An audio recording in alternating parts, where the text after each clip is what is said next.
Welcome back to Channels Television, specifically our continuing coverage of the August protest tagged End Bad Governance. We're trying to keep the conversation alive as well as keep watch with the protests. And day 3, which is today, appears to be bearing similarity with day 2. It seems late deployment has happened for today, but there has been deployment after all, as we are hearing from some states of the Federation. Speaking of which, let's touch base now with our colleague and correspondent, Emmanuel Ezekiel, who is currently at Ojota. Hello, Emmanuel. Hello, Emmanuel. Yes, Emmanuel, what updates do you have for us from Ojota?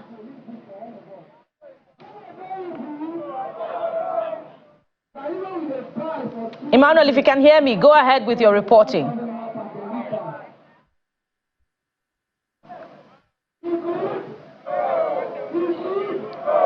Hello, Emmanuel.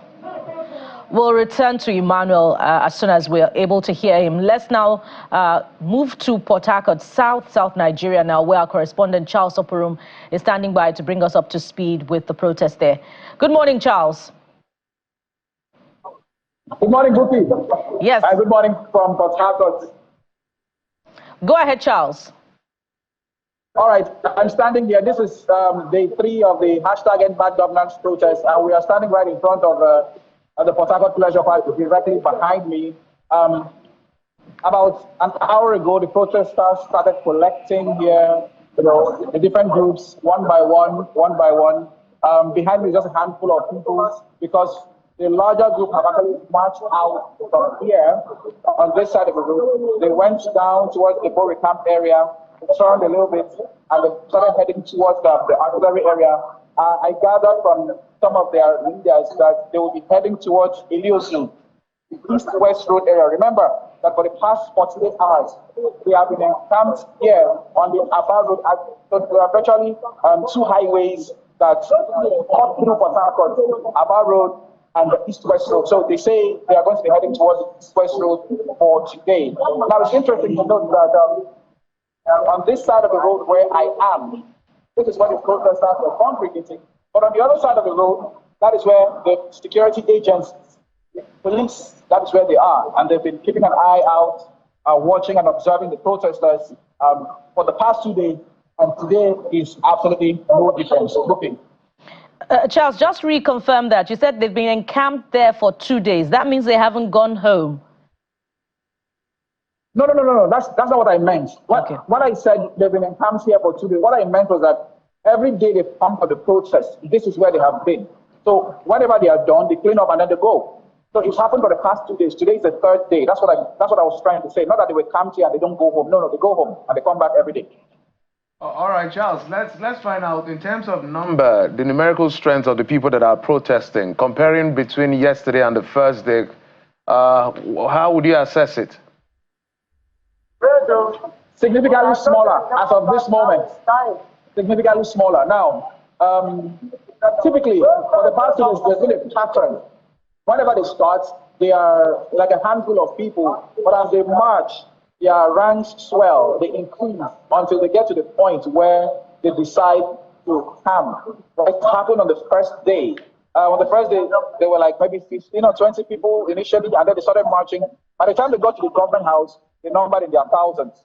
Same thing happened yesterday, and it looks like it's the same thing that's going to happen today. But I can confirm to you that just a handful of people right now who are gathered here at the moment. So, like I said earlier, the group have already marched out from this place, right? We expect them to turn back, and then the other members join their ranks and march across down to Iliosu, which is a flyover over the east-west road. Okay. All right, Charles. Well, it's a quite interesting dynamic in Rivers State. So the party in power at the state is the PDP. That's the opposition at the national level. And so when people say end bad governance, it's quite interesting to see how that plays out. But thank you for your reporting, and please get back to us as soon as you have more. Well, let's turn our attention back to Lagos now, where our correspondent Emmanuel Ezekiel is in the Ojota area of the state, and he will be giving us live reporting from where he is. Emmanuel, speak to us. I can see the protesters right behind you with their placards. Talk us through what is happening there, the build-up to this moment as well.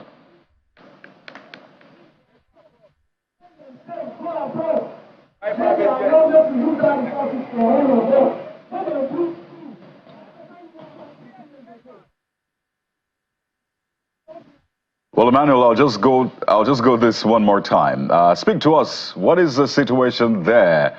As I said earlier on, the protesters, we can see they're behind you. They have the sound system, as we heard earlier on.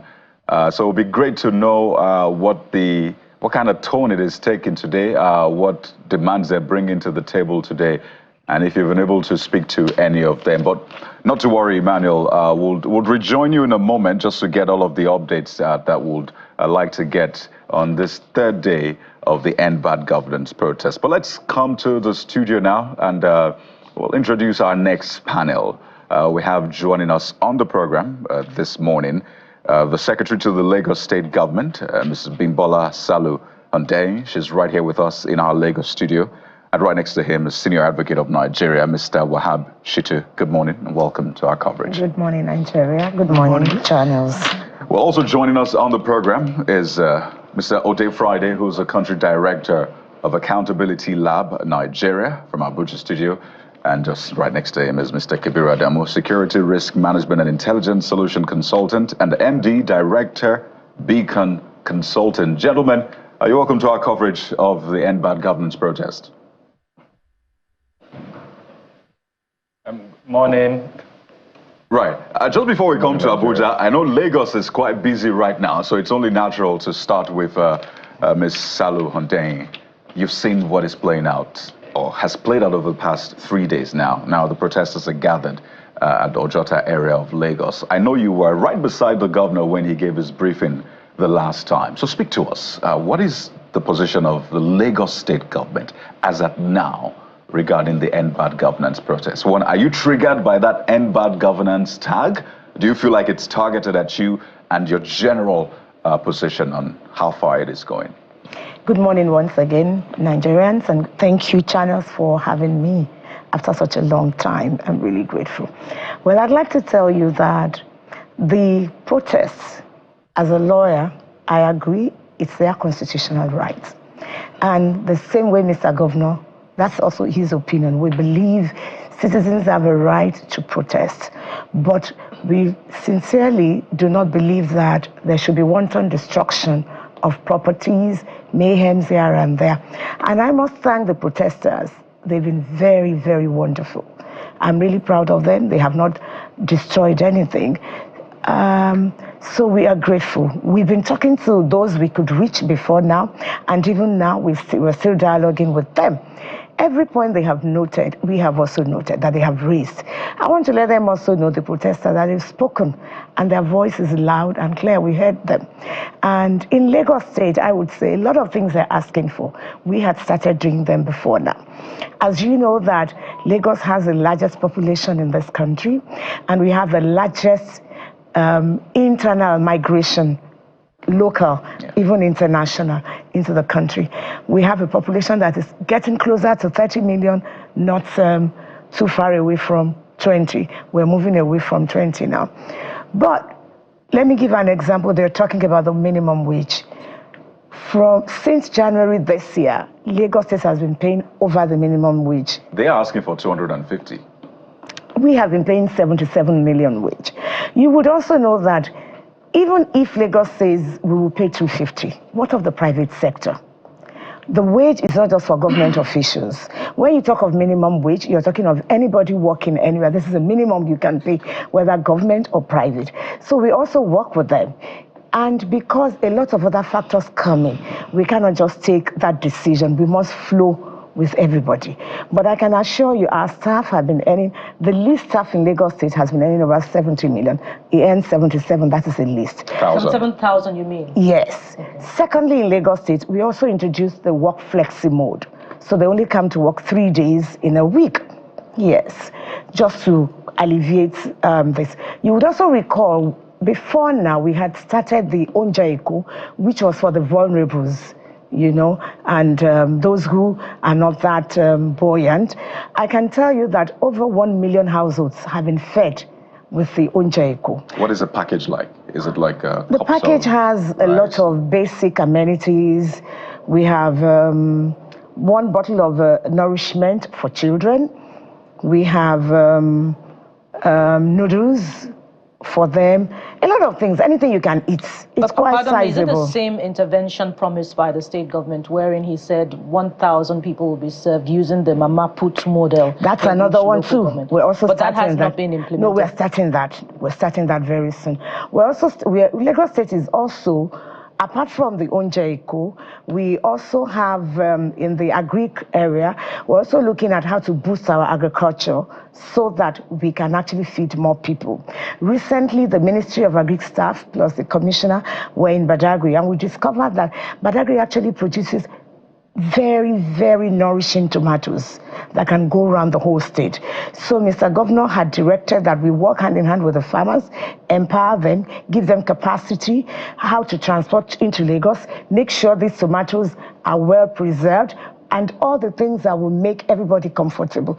So in the area of food production, I can tell you that we're doing a lot to make sure that people are comfortable, because you know that food is also security.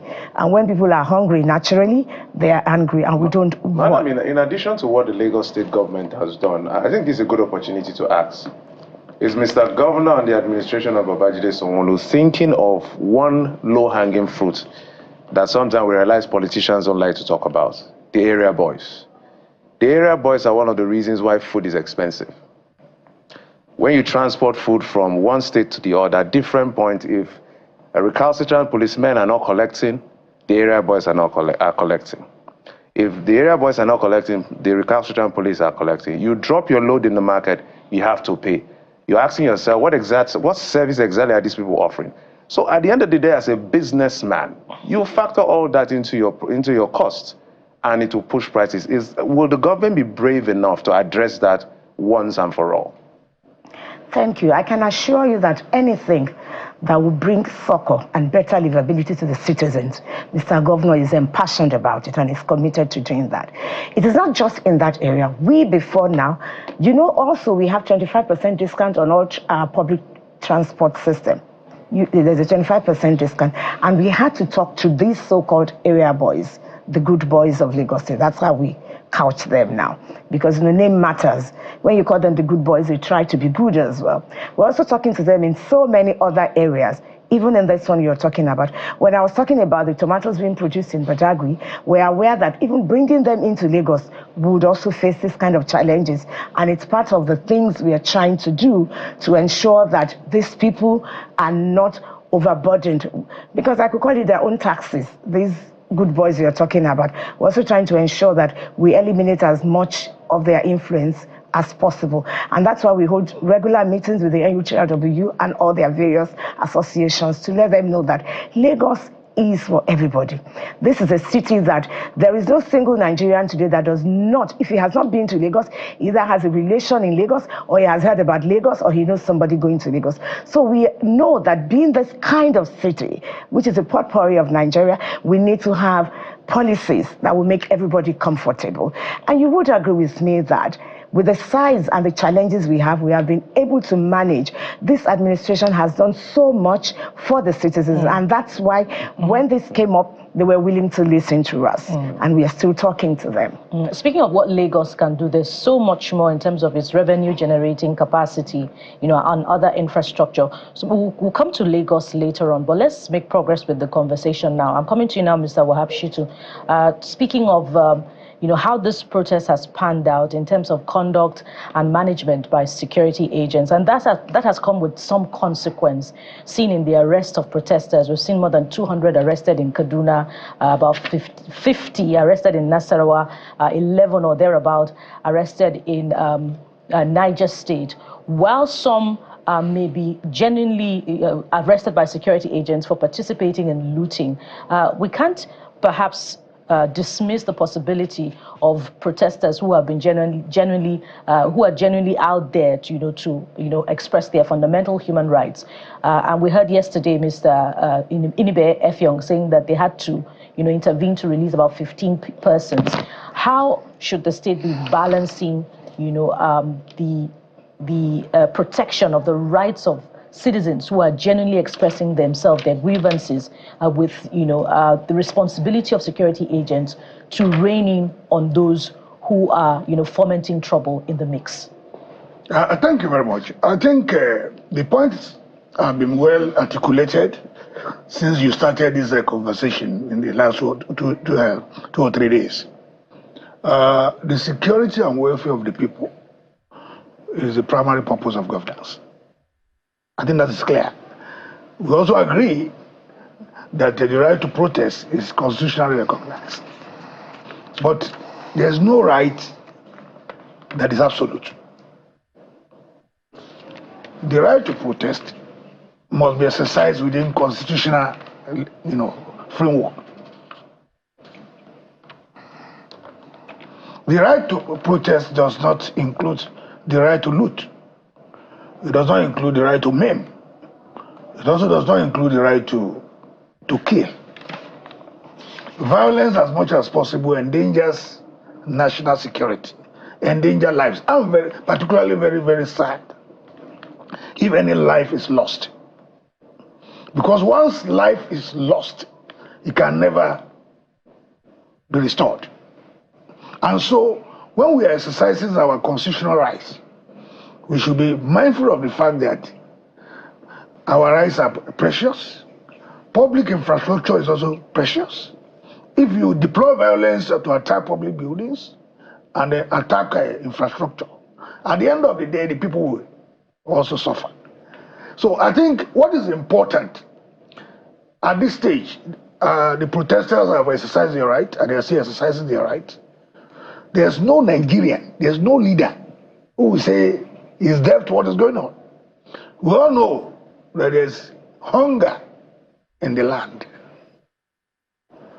But that hunger and some other vices that have been enumerated cannot be placed at the doorstep of a particular regime, this regime, or even the federal government. I think we have three tiers of government. We have the federal, we have the states, we have the local governments. All of these tiers of government have responsibility for governance. And so we must be very careful. My own intervention is that this is now the time for us to have calm. Okay, Senior Advocate. Calm. Because if we take this beyond this, all right, it will endanger national security. It will endanger governance. All right, Lennox, yes. We're going to come back to you on this particular one, but let's head to the field. Our correspondent is standing by in Ojota. Emmanuel, we understand you're ready for us. So just give us an update of what is happening in Ojota.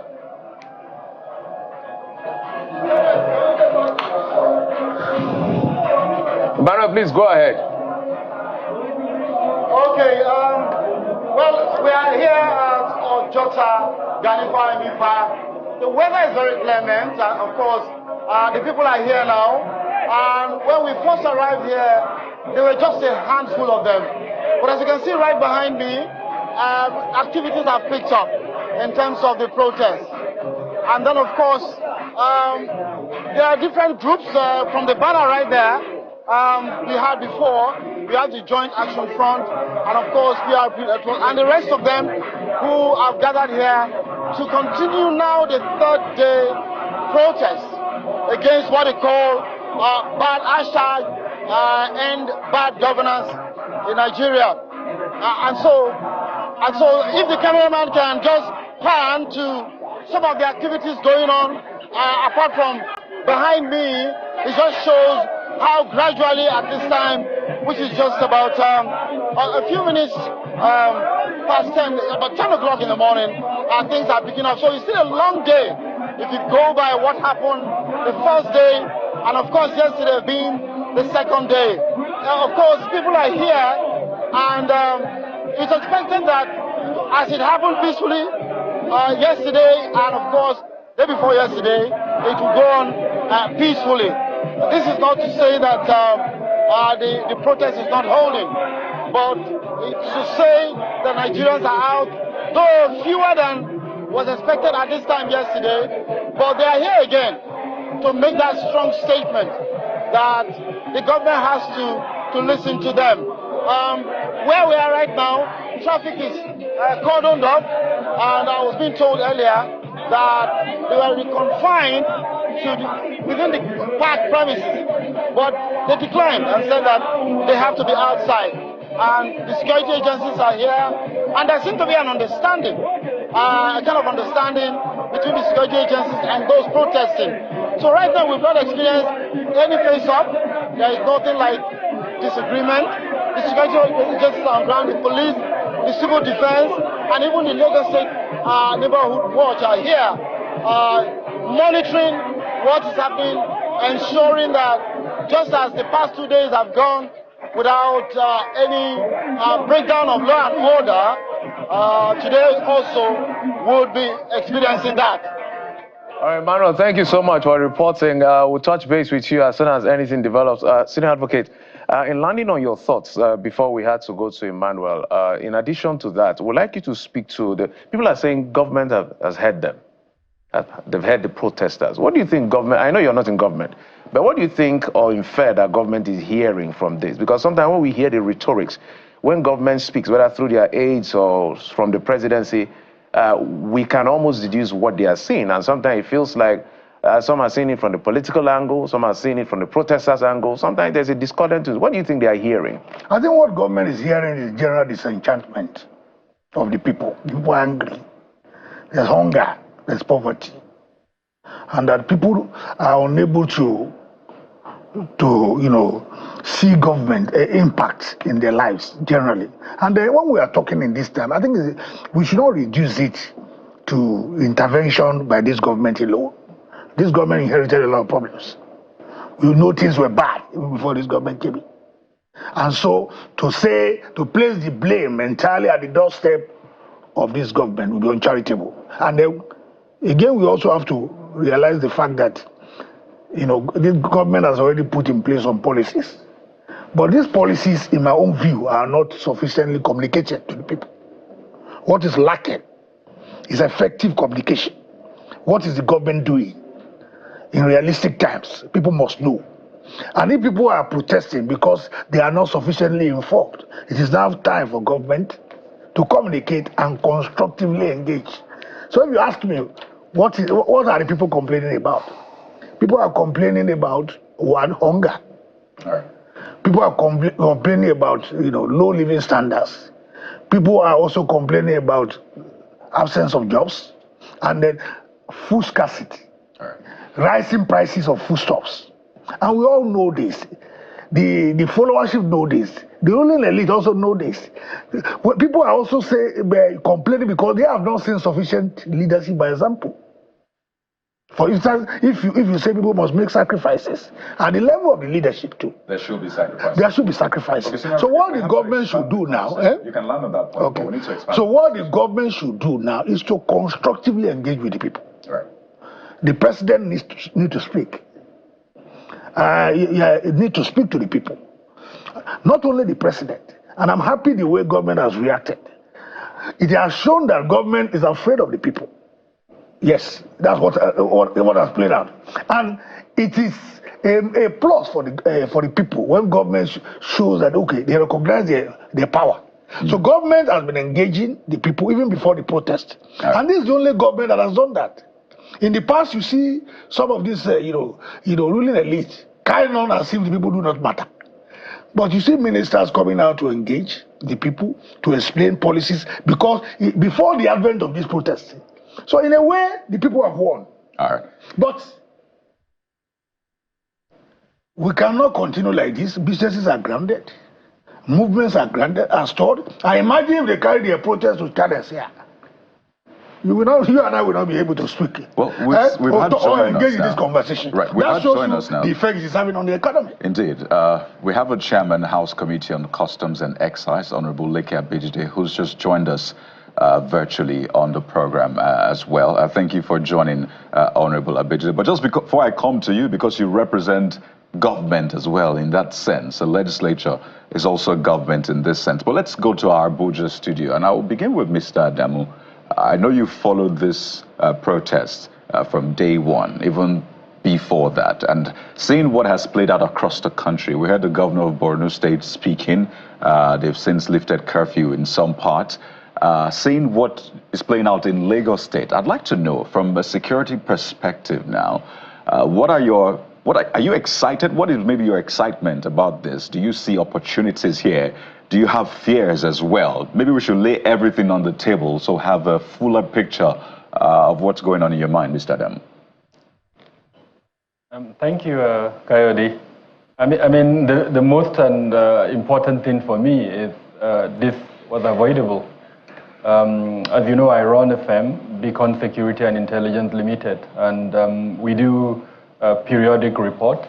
Now, in December, when we released our end-of-year report, we highlighted the possibility of social upheaval as perhaps the greatest risk that Nigeria will face in 2024, and identified 3 major issues that could trigger such social upheaval. Number one is the socio-economic circumstances, the cost of living crisis that was triggered by the removal of subsidy and the flotation of the naira, and a few other government policies. Number two is the aftermath of the 2023 elections, the presidential, governorship, and legislative elections. The fact that a significant portion of Nigerians, including politicians, are grieved with the outcome of that political cycle. They felt that the judiciary did not give them the justice that they deserve. And so that was never addressed up until that period when we released that report. And then, of course, number 3 was our forte, which is security. There are several non-state actors. In fact, in some of the analysis that we did, there are more non-state actors than state actors that are operating in security. The number of weapons at the disposal of these non-state actors was more than what was in the hands of the state actors. And so and a few other factors, including geopolitical issues that had emerged, could trigger that type of social upheaval. And we did lay out components of what we felt the government can do to reduce or to address that. One significant recommendation was that at the federal level and at the state level, they should have a risk management department that would be able to identify what we call shocks and stressors that could trigger this social upheaval and manage them before they occur. So sadly, down the road, 6-7 months, we're here. And in spite of even, because apart from that December report, we kept on releasing monthly reports where we'll highlight those triggers, those shocks, those stressors that could trigger the social upheaval. Even when the End Bad Governance 2024 protest was mentioned in social media spaces that it would happen in 1st of August, we did release reports, we did indicate, we did reach out to government officials in an attempt to highlight to them that the current environment in Nigeria is not one where such a protest would occur. The consequences on the nation would be dire. And we highlighted 4 things that we felt President Tinubu should be aware of. Number one is his position as the bastion of democracy in the country. He's played a role during the military era up until now that has given him that image as a champion of democratic tenets, and so he should protect that at all costs. Number 2 is the cost of the protest on our economy. It's been documented that daily we lose between 350 to 500 billion as a result of the ongoing protest. Our stock market has lost. That the cost of governance is being cut down. We're talking about hunger. We're even talking about the issue of healthcare in primary healthcare centers where people at the communities are not even able to access drugs. They're not even able to access quality services. We're talking about infrastructures. But we've seen just recently to see that even the government are making amends to some of these demands. Just yesterday, the Ministry of Information posted on their website grants they are giving to things the government is doing, talking about grants, credit schemes, and all of that. But I mean, what we have seen in recent times is government making these facelifts, just like putting face masks, to create an illusion of progress, which we don't even see that as progress. This is going to last for just a couple of months, like the Honorable mentioned, for 150 days. What happens after 150 days is the questions which we'll pose to you as short-term plans, which is good. But I mean, how do we begin to create a long-lasting solution? We've had a lot of conversation which has happened in the past 3 days on we've had just 1 year in office and all of that. But I mean, we understand the problems which have come from the past governments, from even previous governments. We've had 16 years of PDP and all sorts. But now we have a leader who we want to be responsible. The first thing of governance, which we also deem as accountability, is to ensure people that are responsible to take the responsibility of office. The fact that you have a honorable, a legislator, a minister, or even the president, the point is you have to be responsible to the situation on ground, to the problems, and address the problems accordingly. But yes, to pacify the citizens, one of the things or two things I would just look at is, first of all, the luxurious and exorbitant cost of governance. We've seen, just in Abuja, we have different ministers, government agents, government DGs, and all of that. In Abuja, just in Abuja roads, driving luxury cars and convoys of over 10 cars, which you also fuel and fund with the government's funds. And people look at those things and see that even in this kind of times, you even just listen to the people and take those actions to see that you're even cutting the cost of saying we're going to take this action. Secondly, you look at procurement costs, which we have, which the EFCC chairman in his speech during when he was with the Senate, he mentioned that 2.9 trillion has been lost to corruption. A couple of years ago, the ICPC report talks about 60% of procurement fraud. 60% of Nigerian budgets is lost to procurement fraud. I mean, these are things we can do to show that even procurements made in public service are focused on people's demands, are focused on people's voices and what we want to serve us. It's not procurement that serves people in political office holders or political allies and all of that, but people are now coming out to say we are hungry.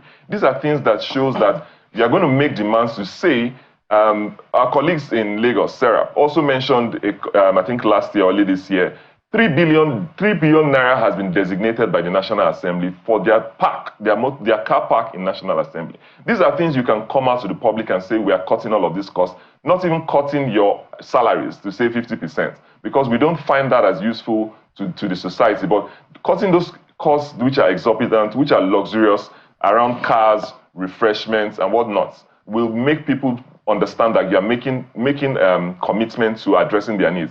Not commitment to say we're giving credit schemes, grants to students, or young people 110 billion naira. But we are also looking at the government also making commitments from their own end at the high level, at the high places where they sit, to say we are making our cuts in this kind of cost that accrues to them in public office. Thank you. I'd like to speak to some of what you raised and ask Honorable Abejide.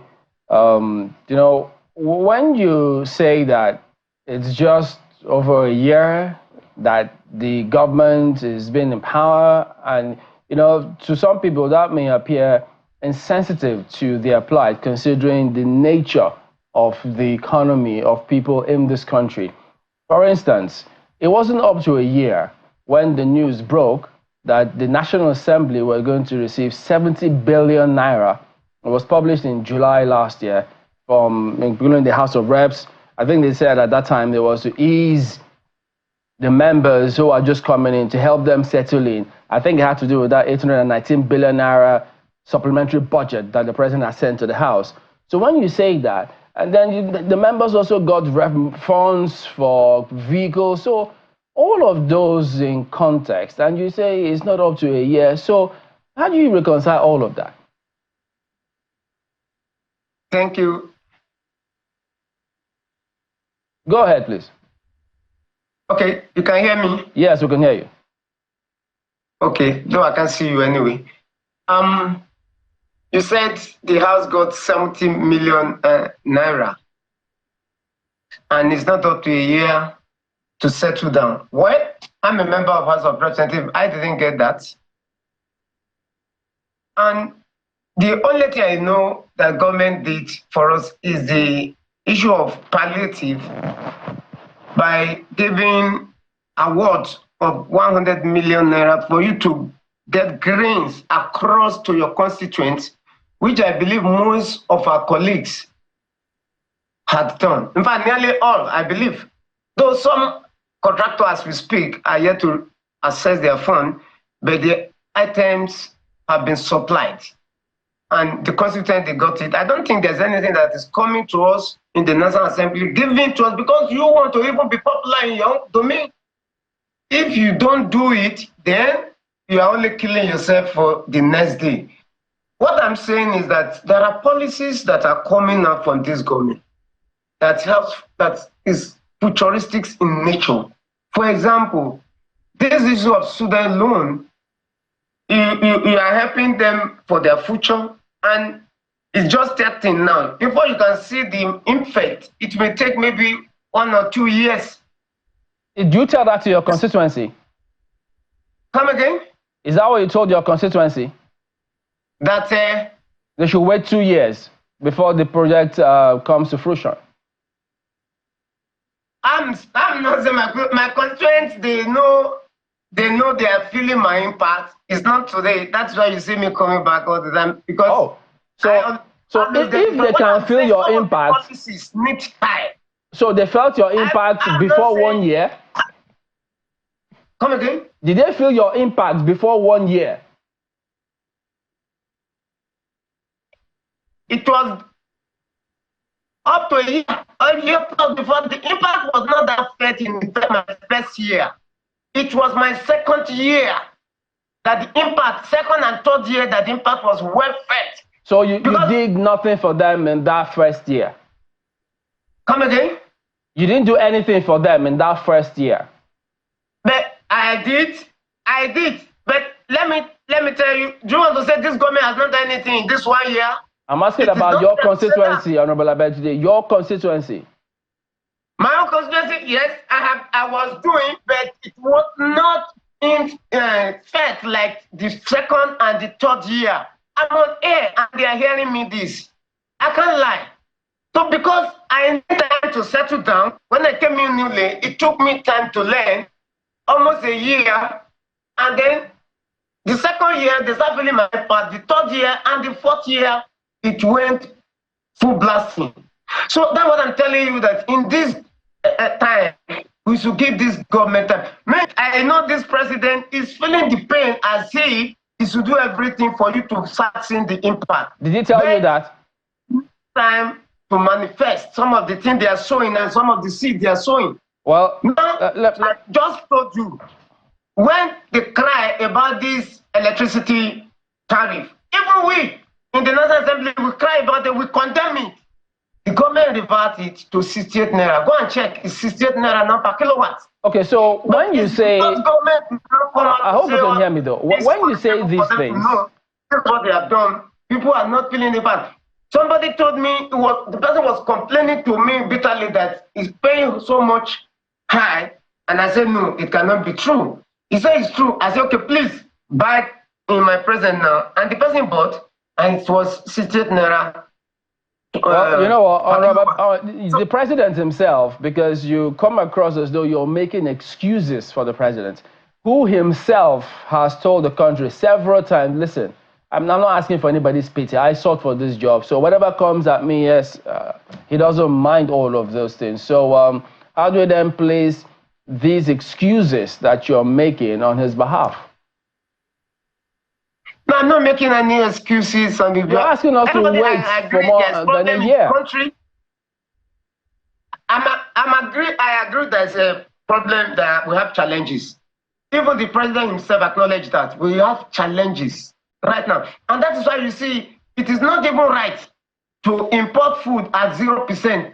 To even import it is not even good for the country. But because of the urgency of the moment, the government has to go into that by even taking it to 0%, no duty, you just bring it in. to come and crash the food prices in the country. Okay. It's not right. Gentlemen, But that is the level of how the president felt the impact. I'm not making any excuses for him. Okay, Honorable, if I may come in, let's us even bring the conversation back to what it is that people are asking for, which is cutting the cost of governance. Mr. Ode did make reference to quite a number of things, things that people see. We have been told that these are difficult times. Even government has asked the people to bear with them, etc., etc. Would you say that from what you have seen so far, even from ministers, I mean, there was criticism for members of the National Assembly and their vehicles, and then they too, in turn, pointed accusing fingers at the convoy of ministers and their own vehicles, etc. Would you say that we have seen any indication, because, what people see is what they know, that indeed government officials are also cutting costs in accordance with what they're asking people to do? I can talk of that of National Assembly that we cut our salary by 50%. And we said the ministers, the president, vice president, as all the executives, DG parastatals to do the same. To me, it's only I can only see that one in the National Assembly. It has not been done by the executives, which we need to do at this time. Mr. Abejide, a lot of people have said that the problem is not with the salaries. A lot of the problems are with the allowances. Yes, whatever the allowances is, it should be also because. And then also the vehicles, for instance. I mean, the fact that our consumption of vehicles is not even pointing towards production in-house. It's about importing, which is putting further strain on our dollar. I mean, are we having these conversations as to how our habits and consumption patterns are also affecting what is happening in the economy? Let me come to the issue of vehicles. This vehicle you are talking about is for us to use for 4 years. It's not every year we're buying vehicles. And again, let me tell you, you come to National Assembly to come and check where are the Prados. Most of the members of National Assembly, instead of the vehicle, they took the money and went home to do empowerment for their own people. If you see the vehicles some of the members are using, you cannot believe they are members of National Assembly. Except you have been on your own business, you are doing your own business before coming in, and you have your business going for you. To even survive as a member of House of Rep is so tough. So to me, I see us sacrificing a lot, but people are not seeing it. And that is the pain that I'm having. Honorable Abejide, you weren't just elected, you weren't just, if I may, I think your point is made about the National Assembly. I think it's up to the Nigerian people for them to say whether the National Assembly has, shown enough in terms of how it's tightened its own belt. However, the primary reason why we also have a National Assembly is oversight. Oversighting other government agencies to ensure that they are spending within the purse, and that what it is that they are actually spending is what should be on relevant things that matter, things of priority. If, for instance, ministers are coming to public hearings in 3-4 vehicles, for instance, or we're looking just right here in the city of Abuja, and we're still saying convoys, very lengthy convoys, all of this powered with petrol, which is being sold at over 600 naira. And it is the Nigerian people who are paying for these things. Doesn't the National Assembly have a duty to raise some of these things and call people to order? Yes, I believe we have that. We need to do that. And that's now, because of what is happening, coming with the next budget, people's attention will be the issue of bringing so many vehicles. I remember in the 9th Assembly, whereby the president, the former president, asked the agencies not to bring any request of vehicles to National Assembly and ordered Nigeria Customs Service to be giving them vehicles. And there was one agency that came with a vehicle that they want to buy. We rejected it. I think that's what we should be doing now. So if it has come to this level, then we have to take decision and make sure we reduce the cover. As you have rightly put it, one minister is having up to 4, 5, 6 vehicles in a convoy, and their expensive, exotic vehicles. So I agree with you on this. To cut the cost of governance is imperative at this moment. Well, let's come back to the studios. This is where we currently are. We're still trying to get a very clear picture of what is happening. Of course, we know in Lagos, the protests have continued at the Ojota area. In Port Harcourt, it's continuing. But let me come to you, Mr. Kabiru. We do know that, some of the demands that have now been made are not the kinds of demands that, can just be done with a wave or answered with a wave of a hand. How do you think that this conversation can be taken forward in such a way that the import of what it is that protesters are asking for is not lost on those of whom they are asking them? Validation, for one. I worry by reactions like the honorable reaction, which unfortunately is what cuts across most government officials. Let's start with validating the request or the requirement by the protesters. Food is not affordable. This is a fact for most Nigerians.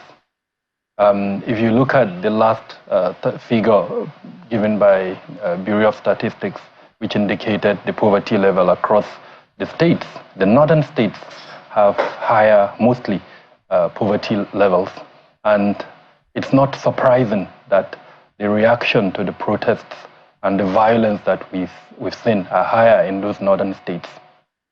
Food security should be paramount, and the government needs to admit, and invariably, apart from the narrative that it's been put out there, it has admitted, because I remember last year, sometime maybe around August, around this time last year, the government did put food security in the purview of the National Security Council. A policy statement did come out, but sadly, food security. Sadly, it stopped at that statement. Any reason why? I wish I knew. I'll give you an indication.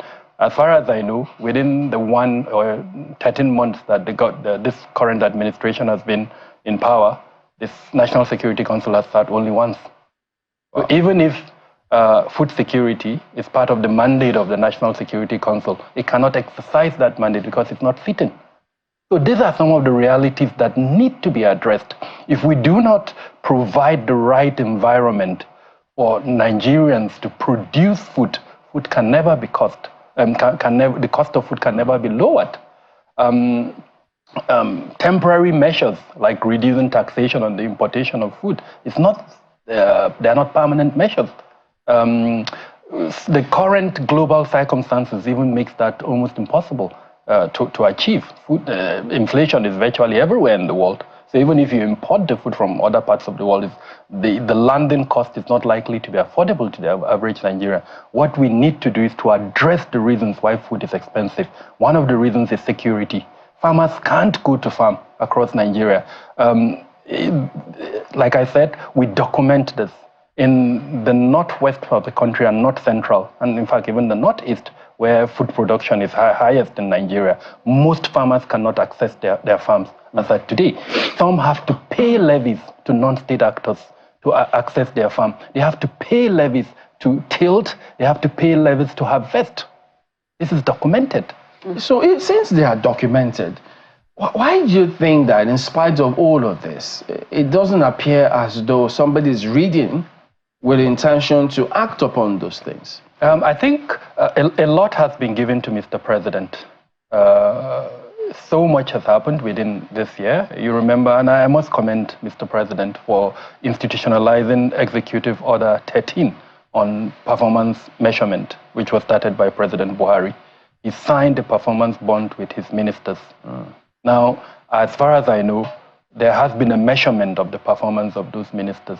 The onus is on Mr. President to act on what was given to him. Those ministers that have not performed, because there were key indicators. And the beauty of it is that there were three components to that. The ministers did, give in their own, idea of how they performed. You and I as Nigerians, the CDCU did set up an app where you and I as Nigerians can go. And then, of course, the last was sector experts who contributed to it. So all of that was synthesized, and it gave an indication of the performance of each ministry. So the Mr. President has at his disposal at the moment what ministries performed well and which ones didn't perform well, and he needs to act on it. But I mean, a lot have been said in the last minutes to show clearly that Nigerians are aggrieved. Let's validate that grievance. Mr. Ode, I don't know what you think of, because I've heard people saying that, well, review of performance of probably administrations could be halfway in the tenure, and that it might be too early to call for all of those review. Is it cast in stone in terms of how persons should respond to this? I imagine that, look, government has, or if they don't, they have facility, or let me use the word capacity, to gather tons of information about different things that several citizens can't have access to. So for all of this complaint to get to a head now, they will certainly have had a lot of information about what people might be saying. So whether or not they act on it and the kind of result to get is what baffles a lot of people. So in terms of what they've done so far, either by reviewing the cabinet, ensuring that we address concerns before it gets to this stage, why are you surprised at how this has panned out? I think I'll say I'm not surprised. Just to start with, we can look back to the Ministry of Humanitarian and what has happened in the past year, and what has come out from that ministry. I think we've seen situations that happened with the cash transfer programs, the school programs. Even now we're having to dish out cash and credit schemes. But if you look at what has happened again at that ministry, there was no impact. A couple of people had impact reports which was put out there for the government to even read and review, to know what the process or what has come out of all of these programs you have designed. So you have different government agencies designing different programs, but no impact reports, which informs them to see if we're going ahead. So for me, I think I'm not surprised. Secondly, you will look at the situation of corruption, which I think the previous section talked about that in bits. But if you look at what has happened with our budgeting process, the fiscal transparency process looks at budgeting. In the last administration, World Bank had funded the SIFTAS program, the States Transparency Fiscal, all of that, which gives state governors a bit of money when they meet some performance indicators. So you tick the box. Well, you found out most of the governors were out for developing procurement policies, citizens' budgets, which doesn't really contribute to the situation, but we are doing this to get the money. So all of this has happened in the past to see that impact reports are there, but how do we move on from impact reports to actually addressing the concerns of the people? So you look at the national budget, year in, year out, you have frivolous items being fit into the budget. We move from there to the procurement processes. People are interested to see that political allies make money from government. So you find out people insert all sort of things in different agencies. We had these reports which looks at Smedan, constructing road, and all of that fancy stuff, which is good, by the way. But I mean, you look from that to the procurement process, and people find ways to find that their political allies make money from the government, not necessarily putting the people into perspective. Then if you look at the third process, which goes to the audit, you audit all of this process and see that report is being produced. Nobody even attends to the mismanagement of funds. Nobody attends to the corruption, which is being presented to the lack of accountability. Yes, 100% lack of accountability. So for me, I just look at these things that I'm not surprised, because over the years, we've had all of these challenges, which prioritizes political office holders and their allies to enjoy the benefits of governance, which now people are saying this bad governance is not too hard to define, which I feel. It's not too hard to define what this means in terms of you are there to serve the people. It's called democracy in the instance of for the people, by the people, of the people. But the people are now coming out to tell you that this is not good for us. Then you have to listen to them as the people you serve, not fighting back or pushing back on some of these issues, but trying to address some of these concerns which have been put there. So for me, I think I'm not surprised, but because all the stories from past, we've not seen like quick actions being taken to address short-term, long-term, medium-term impact. Mr. Ode, let me come in now and bring it to our Lagos studio, and let's speak with the Secretary to the Lagos State Government, Mr. Alundeng. I see you've been taking notes, a lot of notes. So I think it's important for us to take a peek into some of those points you're making, because one, it's been said that the government needs to acknowledge first acknowledge and show the people that, oh, we understand what you're going through, not as though, oh, there's no hunger, we are working, don't worry, you see this thing. So let's speak to the Lagos state government model, for example, and it's commendable that we have the Lagos state government coming out to speak, and this is what we expect to see across states, local governments, and the rest. So what is in your notes that you want people to know? Fine, they may not be feeling it, but what are those things? Because I know you've been writing. I can confirm that she has been writing all this while. So maybe it's important to communicate those things to the people, even if they don't feel them. They have a sense that government has acknowledged and you're doing something. Thank you very much. Well, I'd like to say that in Lagos State, the administration has intentionally and conscientiously build its economy around ensuring that we give better livability to the citizenry. Mr. Governor Babajide Sanwo-Olu has, in the area of agriculture, he has invested so much huge resources into building capacity in agriculture, into ensuring that we have enough food at least. I spoke about the tomato farms we just discovered in Badagry recently. Don't forget, we also have the rice mill in Imota, which is the largest in Africa. When it is completed, it will engage at least 250,000 youths. How soon will it be completed?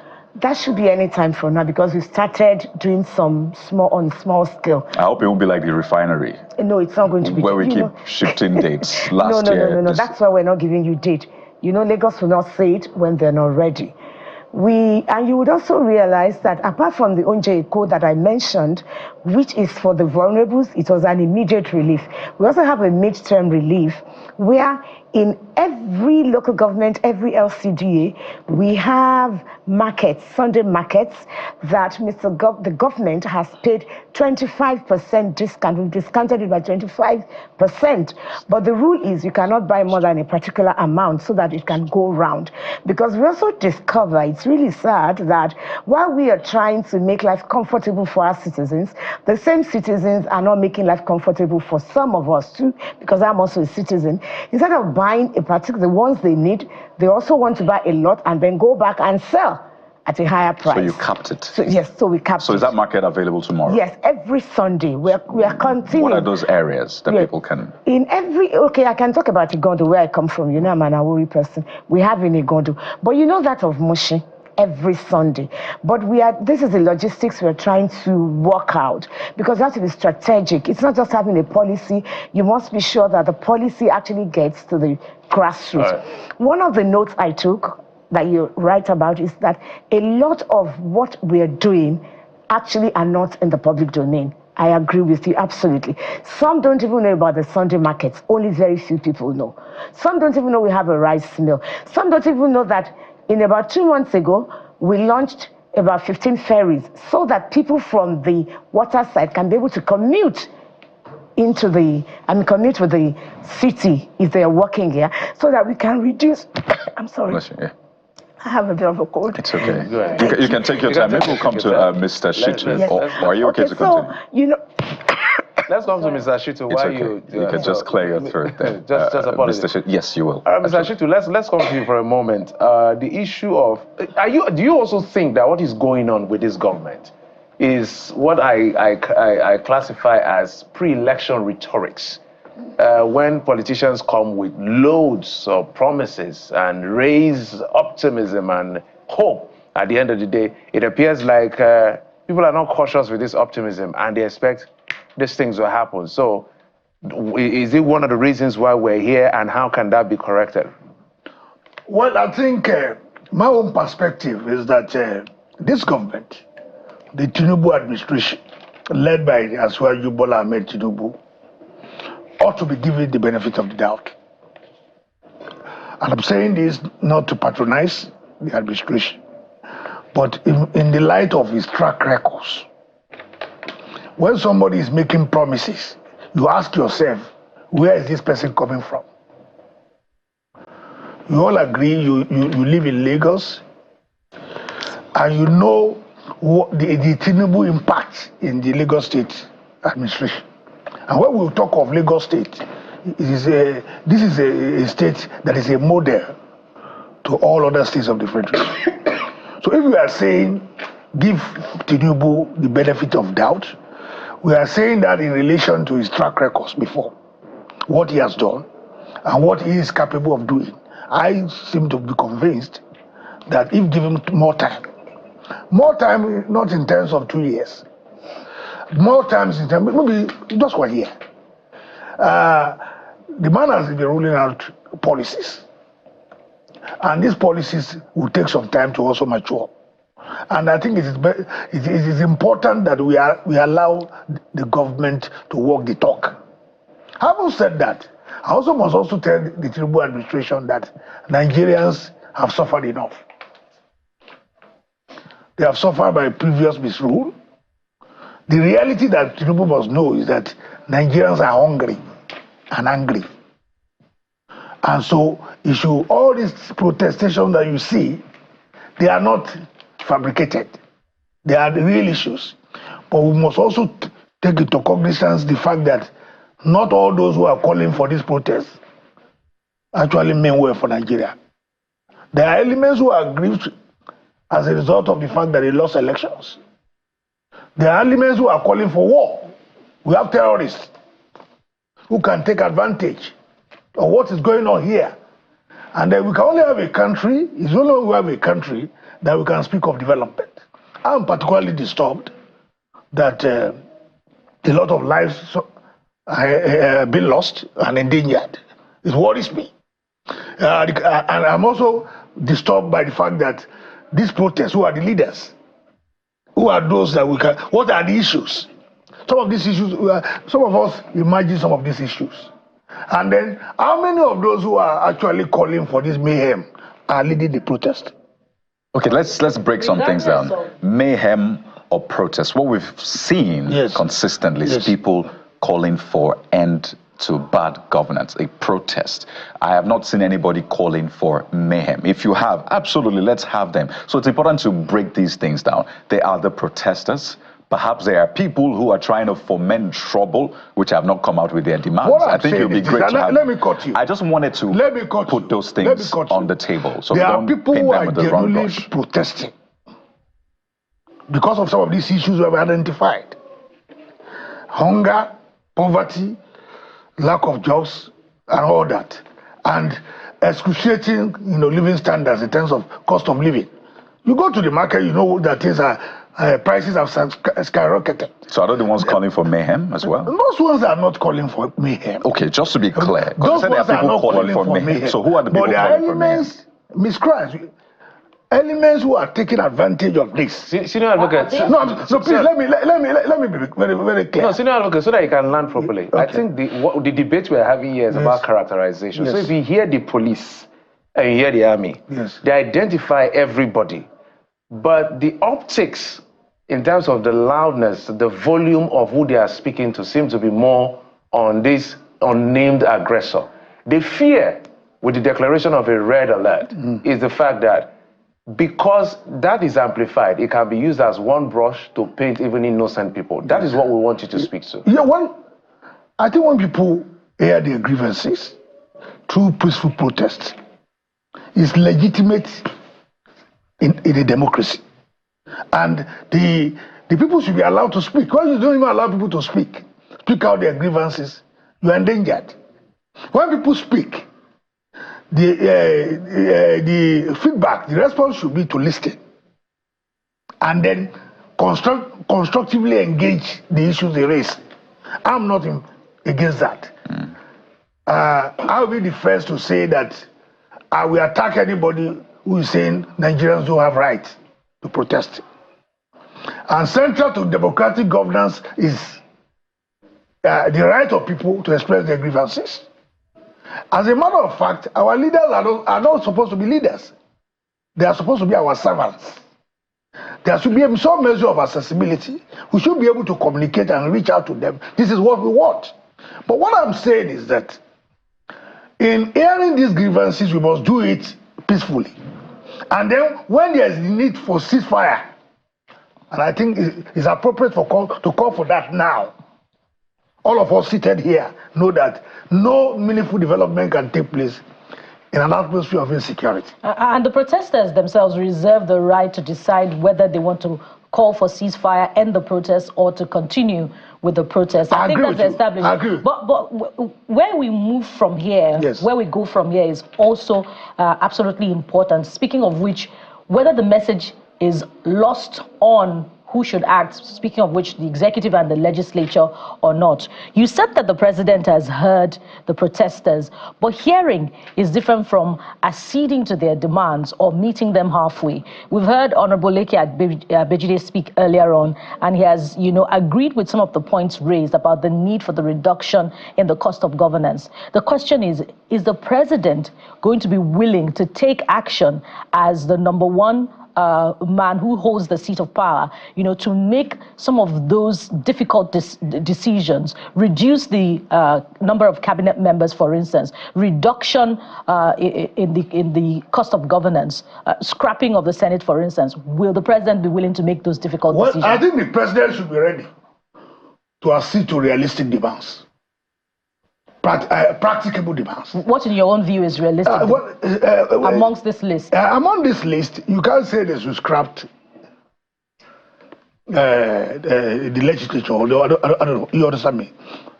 Because these are created. They are creations of the Constitution. That's the collapse one for the other. Yes. The House of Reps and maybe Senate. Except you want to amend the Constitution. You understand what I'm saying? The president came in by virtue of a constitutional framework. He has to work within that constitutional framework.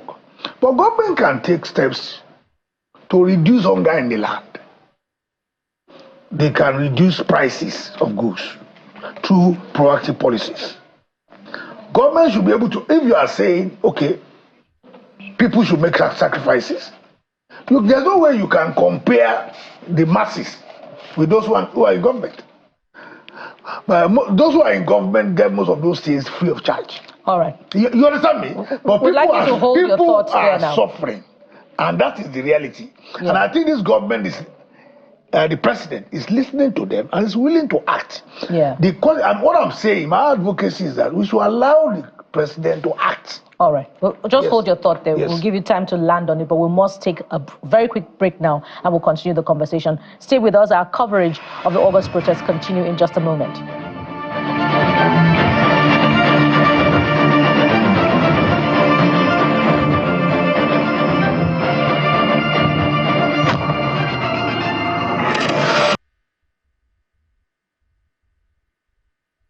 All right, welcome to our continued coverage of End Bad Governance protests. We're on the streets and right here in the studio where we have a full panel just to give you all of the angles, from government to legal angle, different arms of government, I should say, civil society, security, and the rest, just to ensure that you do not miss any bit. We still have Honorable Leke Abejide as well.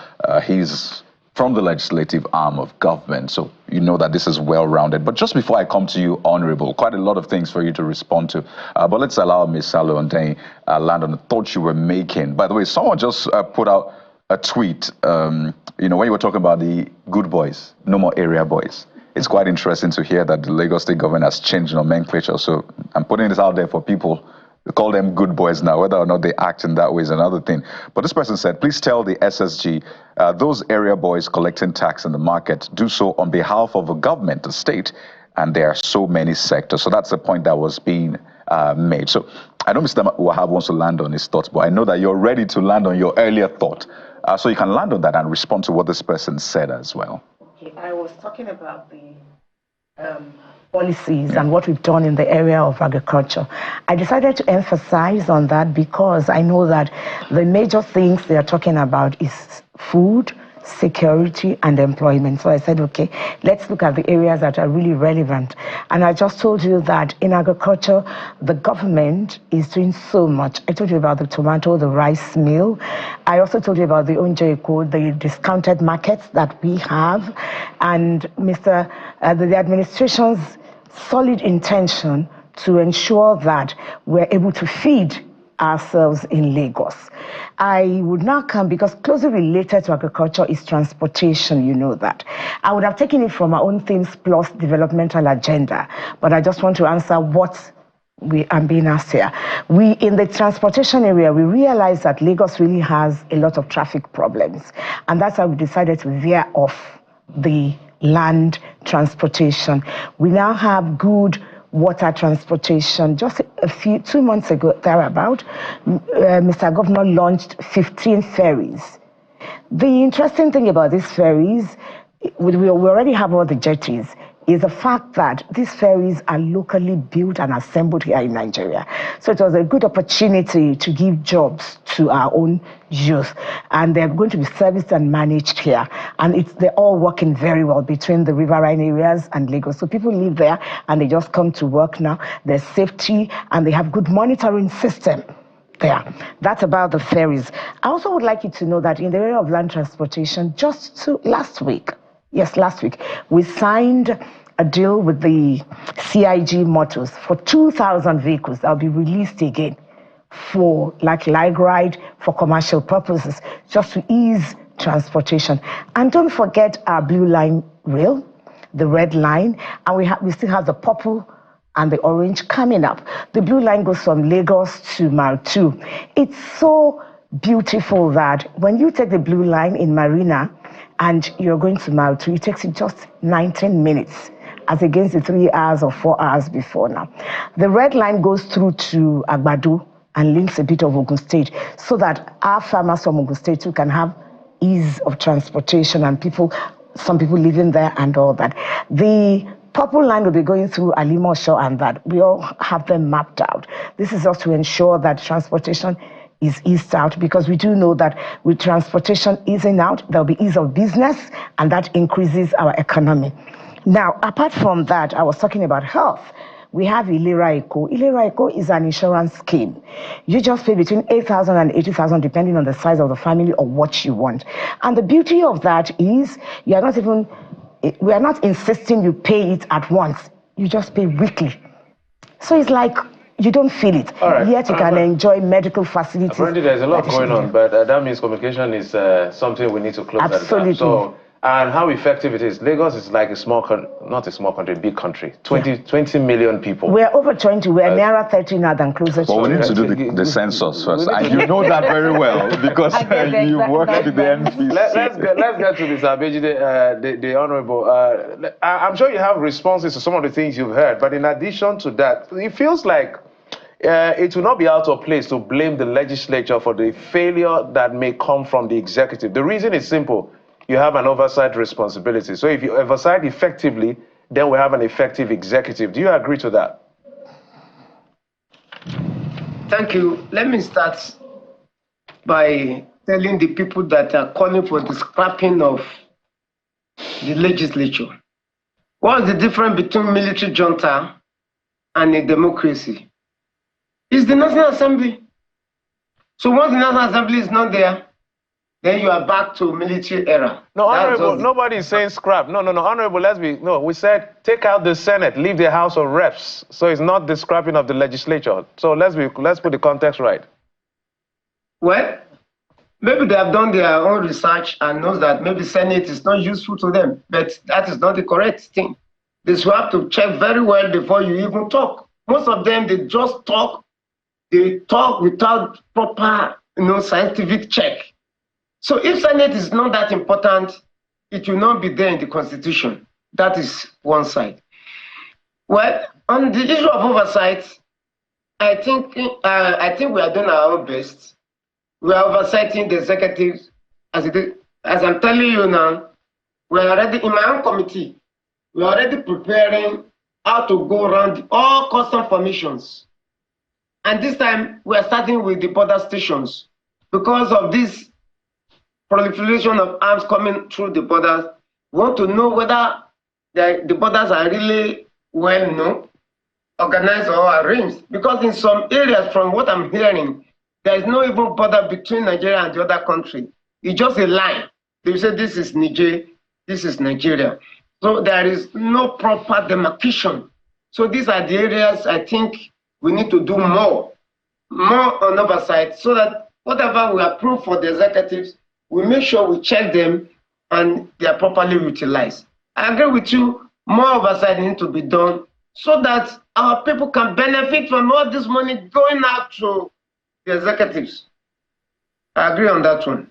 All right, we'll come back to you, particularly on oversight, as it has to do with, checking corruption in agencies. But let's take a break now and head on to Abuja, to be precise, where our correspondent Dele Omoyeni is set to bring us up to speed with the protests there. Hello, Dele.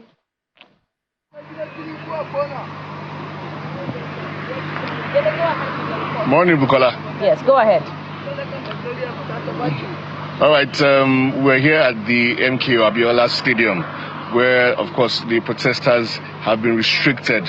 And, of course, we went around this morning. We went to the Unity Fountain and the Eagle Square. Of course, what we saw there was a total silence. The entire nation's capital, especially the 3 zone, is very quiet. But one of the things that we noticed was that the cordon off of the National Assembly, which is opposite the Eagle Square, was done strictly by military officers. Military officers, unlike the last 2 days where you had a combined team of the police, the army, the civil defense, and all other security agencies. Now the National Assembly is strictly cordoned off by officers and men of the Nigerian army. When we left the 3 zone and went towards the Unity Fountain, we also found out that there was a truck of policemen parked just right in front of the entrance into the Unity Fountain, and there were a lot of security agents inside the Unity Fountain. So that entire place was also cordoned off by security agencies. So we came back here to the MKO Abiola Stadium, and of course you could see the protesters right behind me here. There's also a heavy presence of security agencies, a combined team of security agencies right here at the stadium. We have policemen, we have the Nigerian Security and Civil Defense Corps, we have the Nigerian Army, we have even the Nigerian Immigration Service as well here in front of the MKO Abiola Stadium. But Bukola, right in front of me, you see two documents, two papers, the list of demands of the protesters. Of course, the first one is a list of demands, this smaller one, but this second one is a list of people they believe are responsible for what is happening in Nigeria. But of course, this list of demands has an exhaustive list of some of the things that we've heard before. But one thing that stands out for me is that the protesters are saying that governors, especially, well, of course, the new minimum wage assigned into law by the president must be implemented across board at all levels of government. But that they're hearing that some governors are saying if they are to implement this new minimum wage, they will have to retrench workers. And they're saying, no, that is not acceptable, because right now, currently, there are lots of young people on the streets who do not have jobs. So the state governments are saying for them to implement the new minimum wage, they have to retrench workers. That is not acceptable to them. Of course, behind this longer list is a list of people that the protesters believe are responsible for the current quagmire in the nation. There are about 22 names there. Perhaps I can read out the first 10 names to you on that list. Of course, on top of that list, Bukola, is the President and Commander-in-Chief, President Bola Tinubu. You have the leaders of the National Assembly, Senate President Godswill Akpabio, and the Speaker of the House of Representatives, Tajuddin Abbas. You have the CBN Governor, Yemi Karuso. You have the IGP of Police. You have the Chairman of the Economic and Financial Crimes Commission, EFCC. You have the Chief of Army Staff, the Chief of the Nigerian Navy, the Controller General of Customs, and of course, you have judges. And finally, making the top 10 in that list is the Chairman of the Independent National Electoral Commission, INEC, Professor Mahmood Yakubu Bukola. Yeah, Dele, apparently the protesters are getting more explicit in their demands. But what are you observing in terms of numbers, the outcome of protesters today as against what we saw yesterday and on day one?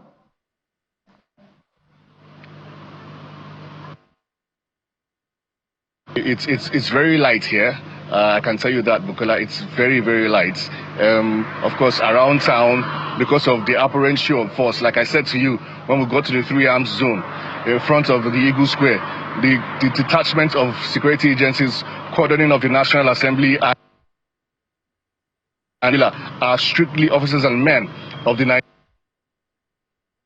You can't find civil defense corps officers there. There's an armored tank there, and they've cordoned off that entire area. So there's a sense of perhaps apprehension from protesters. So they are not going to those areas. But of course, even here at the NQ Abiola Stadium, where they've been restricted to, there are not so many of them coming out this particular morning. But of course, it's all quiet in most parts of the city center, Bukola. Just a quick one, Dele. Looks like the military is now involved in this, as the Chief of Defense Staff had said yesterday. So we wait to see what will play out regarding security. But is this the group now?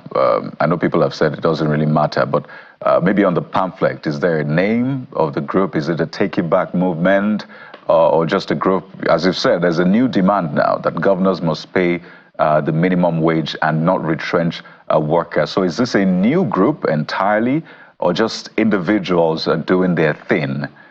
Dele, have you been able to gather if this group or these groups have a name, maybe a leader or nomenclature of sorts? Okay, Coyote, one thing I can tell you is, okay, before I come to the issue of the protesters, yes, like you did say when you first started, the military is now fully involved. Of course, you would remember that when the Chief of Defense Staff briefed yesterday, and after following his briefing, our correspondent, Lucky Isaode, did ask him a question. And to that question, he responded that the military is fully on standby to respond in case of any issues. So, of course, it's not surprising that it's the Nigerian army that's now cordoning off the most sensitive infrastructure in the heart of Abuja. Now, coming to the protesters, well, I wouldn't say they're a new group. Of course, we know that Take It Back is fully involved in this particular protest. One of their coordinators was in the studio with Sheon last night. But of course, one of the prominent people that has to do with this protest, Omo Elishore, was using a particular rhetoric. And that's what you see on this particular document, Days of Rage. If you had followed some of the things that he had said on social media, he particularly used this particular phrase, Days of Rage. So I don't think these are new groups. They are almost... noticed about this particular protest is that it's been some sort of organic. You find out that yes, this particular set of Omo Elishore, of course, Mr.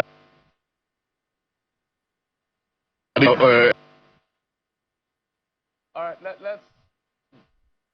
Okay, I get it. But you find that there are lots of Nigerians that join the protest at any point in time because, of course, indeed, there's hunger in the land. Thank you so much for your reporting. And as soon as there's an update, we can see what's happening behind you. As soon as there's an update, we'll show that you get back to us. Let's get back to Abuja studio. And let's talk to Ms. Kabiru Adamu on this particular. Mr. Adamu, I'm wondering what you'll be telling the protesters who are insisting on not going home, and they're insisting on going ahead for the 10 days. And in fact, they have said that if after 10 days nothing happens, they will stay there and continue. But the rhetoric we're getting from law enforcement, from the IGP to the CDS, there may be a time where, if we're not careful, some level of force may be needed. So I want you to balance all of this so that we don't get a situation on our hands. All right, thanks, Jeffrey. It's important to note that the protection of Abuja, especially Amak, which is the central part of Abuja, the security architecture includes the Brigade of Guards, which is the military. And so I'm not surprised when I see the military involved in security services within Abuja. Same thing with a place like Borno, where essentially we have a state of emergency in place because of the terrorism that is quite prevalent there. Based on what we've monitored from day one, we've seen military operations during the protest. But I think the Chief of Defense Staff statement that the military is on standby is still in place. He was very clear that it's only when the police is unable to confront or address the current challenge before the military is deployed. And I do hope for the president's sake, I made that point earlier, that we never see a situation where the military is deployed. It has to be made very clear, and I hope the protesters are listening. The military does not have equipment for managing protest. What they have are equipment for mass casualty. If they are going to be deployed, we're going to have a very gory story. When we sit here, we'll all be in black and we'll be mourning. And no Nigerian wants that. And so I think this should be on both sides. On the side of the government, it would, the memory of what happened at the Lekki toll gate is still with us. And we don't want that to repeat itself. So I do hope that we never reach a stage where the military has to be deployed. Again, I want to emphasize, they do not have equipment for managing protest. What they have is equipment for mass casualty. And if they are deployed, that's what they would use. So let the police continue along the line of what it's doing. Mistakes have been made. In today's world, we've studied protests across the world. And I was saying that there is what is called protest 2.0. It's a modern type of protest. It's organic. And you don't manage it with traditional approaches. Sadly, what should have been done before the protest occurred wasn't done. We're in the situation of the protest right now. So the posturing of the police, the posturing of our intelligence departments, the posturing of government officials, their narratives, the languages they use in communicating to the protesters is absolutely important. Strategic communication, and I think one of my co-panelists earlier on spoke about that. And then community engagement, especially at the granular level, where those that are leading the protest are able to be engaged with, and the messaging to them is one of validation, one of understanding, would go a long way towards reducing the current tension that we are at the moment. Unfortunately, I'm not hearing that. So I do hope our government officials are listening. I love what the official from Lagos State government is saying. She's reeling out policies that have been implemented. But the challenge is this. We need to tell ourselves the truth. If you go to the market right now, you want to buy a tuber of yam, it's still going for about 7,000 to 10,000. And that is what the Nigerian feels. If you want to buy a bag of rice, going for about 80,000. So irrespective of what government officials say, as long as these things remain the way they are, the Nigerian would not. So we need to validate where we are at the moment and then find a way to reduce those components that we've discussed. Unfortunately, anything short of that would continue to inflame the current situation that we're in. And the messaging that I'm hearing from officials from day one up until yesterday does not tell me they understand this. Let's turn the conversation now to Mr. Ode. As we move forward in looking at what is possible and what is not within the context of the demands being made by the protesters. Earlier on when we asked the Honorable about what could be done about taxes, he spoke about the legislation he proposed in the 9th Assembly, but could not get through because of the opposition from other lawmakers. If we look at that list, what is achievable as a result of the bipartisan outlook of the National Assembly that we have, and what is not achievable also as a result of that bipartisan outlook of the National Assembly that we have, not just because it's bipartisan, but also the multi-ethnic outlook of that legislature. And we can talk about some of the demands of the protesters, place lawmakers on minimum wage, scrap the legislature, impose state of emergency on education. So speak to the possibilities based on that list and based on the factors, of the government that we have. Okay, thank you very much. Quite exciting for me because citizens are speaking out and speaking up, which is the power they have. Their voice is the power they have, and this is the opportunity they have to do this. Whether 10 days is going to go beyond 10 days, I think is the responsibility of the Nigerian police to uphold, to protect them and uphold peace and order in this situation. For me, I think it's very important to mention that every country is dedicated to ensuring their citizens thrive in their society, which means the priority for government is the citizens to ensure lives and property are safe, and also to ensure policies are made that make them thrive in the society, to make them grow and every other thing. But with the 10 demands which we have, for me, I think practical situation would be for the cutting of the cost of governance, cutting down of the cost of governance would be number one thing, which I think is very, very feasible. It might not be putting legislators or political officers on minimum wage, but I mean, the transparency of the process also matters. What we have seen that happens, you just stomp on information which is very privy, not out in the public, to know how much appointees even earn. But I mean, if we are able to ensure that salaries of politicians, political office holders, public office holders are there in the public for everybody to even see what we are all earning, it might be something very feasible, which I think the governments can do, which contributes to the cutting down of the cost of governance. I'm looking at declaring a state of emergency on education, and even the health sector is very, I think is very feasible, to see that the minimum primary health care centers are what community members have access to. I've had the opportunity to work in the Northeast as well as the South as well. And if you look at this public health care facilities, it's nothing to write home about. I've been in a place in Castina where pregnant women were sitting on the floor and lizard was running all over the place. Not so conducive for a primary care health center, which the community members, this is the common man which we always talk about. But I mean, if we're able to create that level of equality among the political office holder, the public office holders, and as well as the community, to ensure that we have equality in public service and everybody has access to the same basic service or basic need, I think it's doable to declare a state of emergency, not just on education, but also on health. On scrapping of the National Assembly, I wouldn't say I agree to that. I don't think that's feasible. But I mean, it's also important to note that the budgeting platform for the National Assembly, they have access to constituency projects. They have access to insert all sorts of things in the budget. They have all access to funds, and not just in the National Assembly, but as well at the state level. You see this, when it's time for election, everybody comes to you to say, we want your votes.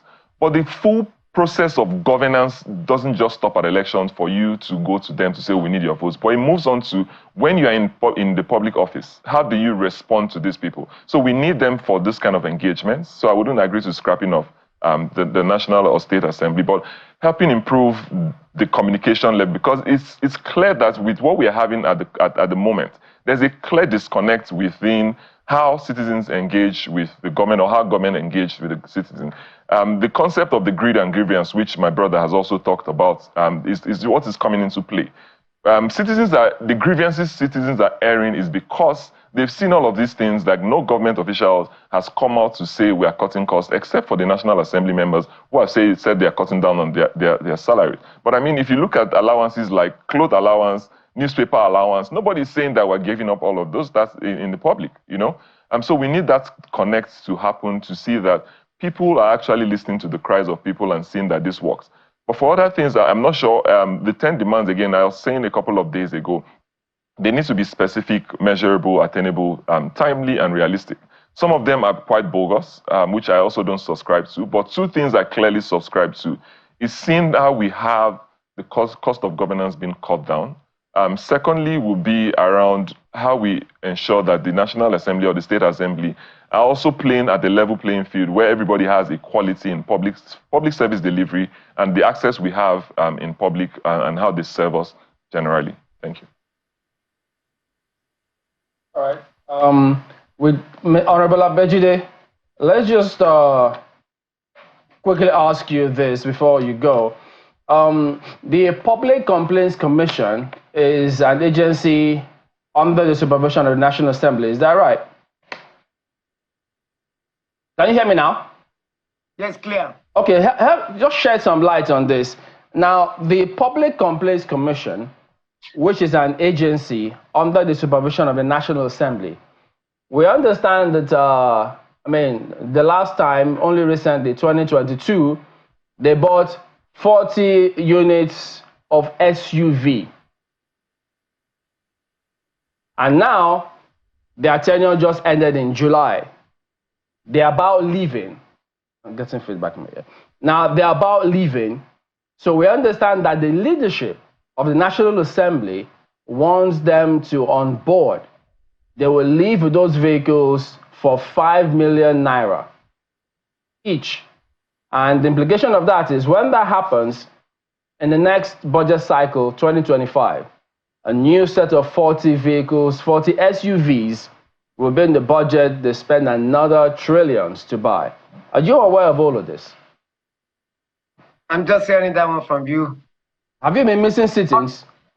Public Complaints Commission bought vehicles and their tenure is over. They want to go with the vehicles.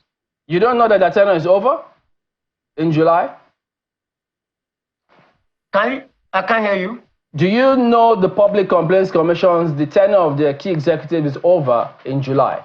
Yes, I'm aware that tenure is over, yes. But you know they bought vehicles, don't you? National Assembly approved it. You supervise them. If the way I see it, why I'm not too bothered about that is, if they bought vehicles, the bought vehicles is not for personal use, it's for official use. They cannot go with it. But I just read to you now that key information is that the leadership of the National Assembly is favorably disposed to them onboarding, which means they leave with the vehicles for about 5 million naira. Are you aware of that? Well, this I cannot say. Since you are talking about the leadership, maybe it's within the leadership better. I will find out. I don't think it is right for them to buy vehicle and go with it because somebody is going to take over from them. It is for personal. It's not for personal use. It's for official use. So let me say this as a takeaway. Savings from subsidy. I believe the way it is going now in the country should be should be changed.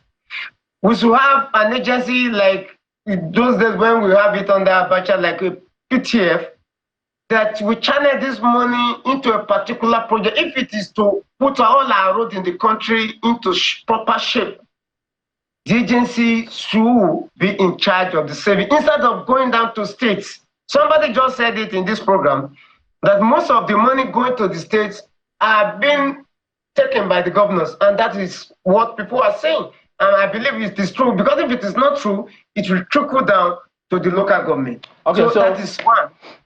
And then secondly, the president should immediately bring a bill that will, repeal the existing law that gives local government powers to be collecting multiplication of taxes along the roads, especially on food items. And this is what is still happening now as I speak with you. If you want to carry any food item or any item for that matter from Lagos or from Kano to Lagos, you not even know how much you will pay until you get to Lagos or until you get to Kano. And if you said, okay, you have all the stickers, they have tons and tons of loads of stickers, you think you have bought the one for the local government, for 774 local government. When you get to Kaduna, another local government authority. I hear you. Let me ask you. I mean, we'll hear your takeaway. But you say you're just hearing that the leadership of the National Assembly is favorably disposed to the key officials of the Public Complaints Commission onboarding the SUVs they bought by 5 billion naira. Assuming that that is the case, would you, as a member, ask the speaker yourself if that is the case? And then would you then issue a statement so the public can know your stance on this matter? That will I stand and say something against it? Will you talk to the speaker and ask him if this matter is the case? Since yes, you say you don't want them to go with those vehicles. Yes, I will. Are you going to issue a statement to that effect, making the public know your stance after you engage the speaker? Let me get across to my speaker first to confirm this. And if that is the truth, I will issue a statement. To me, I believe that vehicle, in this period of time, we don't need that. Whatever vehicle has been bought should be used for that purpose and should be left for those who come in newly to be used. I will issue a statement. Let me get across to my speaker and get the truth of the matter. And maybe your members should lobby them as well. Let's see, the public would like to know what really happens after you engage. Mr. Gabriel, let me ask you, now that all of this is going back and forth, nobody knows if they'll continue for 10 days or what. How do individuals and corporate bodies just see how they could put themselves, away from harm's way? Thank you. Yesterday in a radio platform, I was listening to a mother who was crying. She said she asked her son to join her in the protest, and sadly, she buried him. Whoa. Sadly. Luckily, there was a policeman there together with her, and he promised they were going to investigate to find out where the bullet came from. Oh, dear. So the point I'm trying to make is there is a risk associated with protest.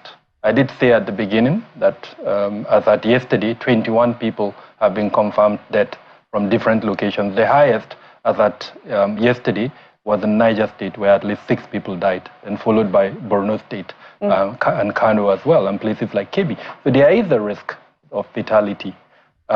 Before you go out, if you are a protester, you need to take note of that risk. Acknowledge the fact that you may not come back. Wow. It's the reality. Should it be that way, though? Sadly, it is the reality of protest 2.0, not just in Nigeria, all over the world. And I opened up my remarks by contextualizing our situation in Nigeria. There are more weapons in circulation in the hands of non-state actors than in the hands of state actors. In some of the visuals that you showed, some of the crude weapons I've seen in Kano, I've been in security for more than 27 years. I have never seen them in my life. Those are crude weapons, they are not guns.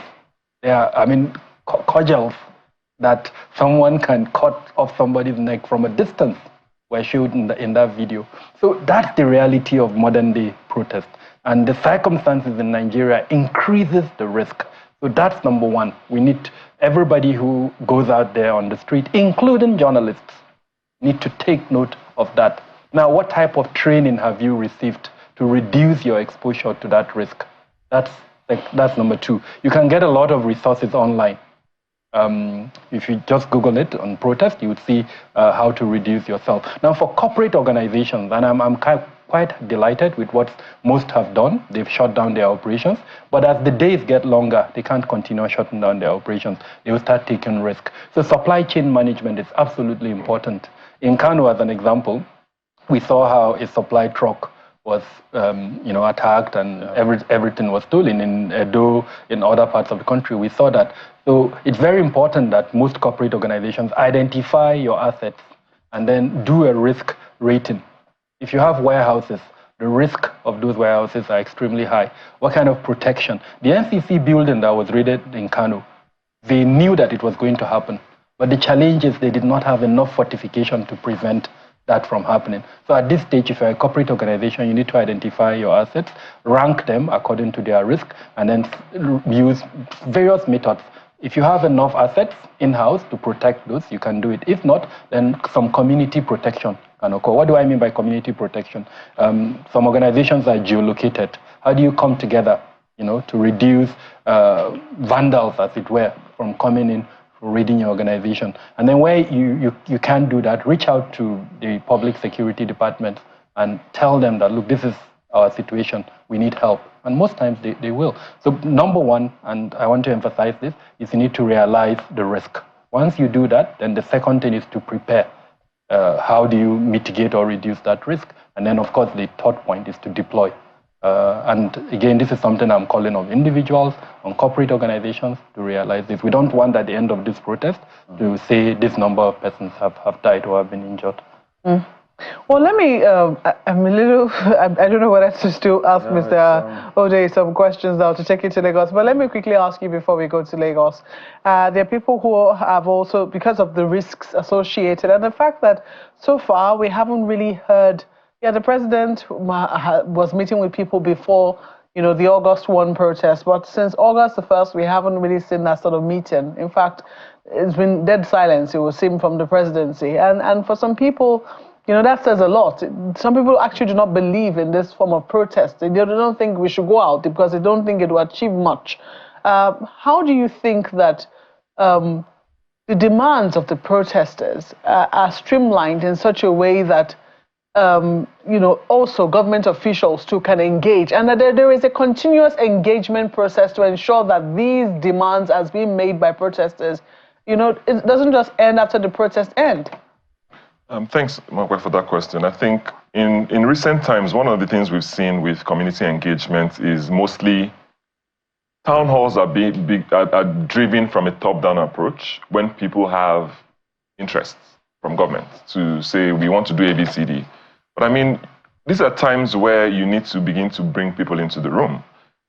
And if you look at the situation with our, the Nigerian trust gap, this is a huge opportunity for the government, a very huge opportunity for the government to bridge that trust gap and make sure people do the right thing. Look at most of the government agencies' handles. Nobody's telling you, for you to go out to protest, you need to stay calm. Everybody's saying violence, violence, violence. But I mean, tell people what the right thing to do when they go out there. So you try to create that room for people to understand that you have their interest at heart. So you go back again to these places of conversations that needs to happen. People are out there in National Stadium. People are out there in Abuja, basically at Eagle Square. Why not have a conversation with them? Begin to bring them into the room. People are saying this is a faceless protest and people who have faces and all of that. But begin to have conversation with people. Create the trust, create the room for that conversation to happen. Get to Eagle Square, tell a couple of people, we want to have a conversation with you. The Nigerian Police, the Secretary General to the Federation, they were having a press conference the other day. And I'm wondering that you don't need all of this. You just need to talk to people. Get them in the room, have the conversation, bridge the trust gap, tell them what you want to do.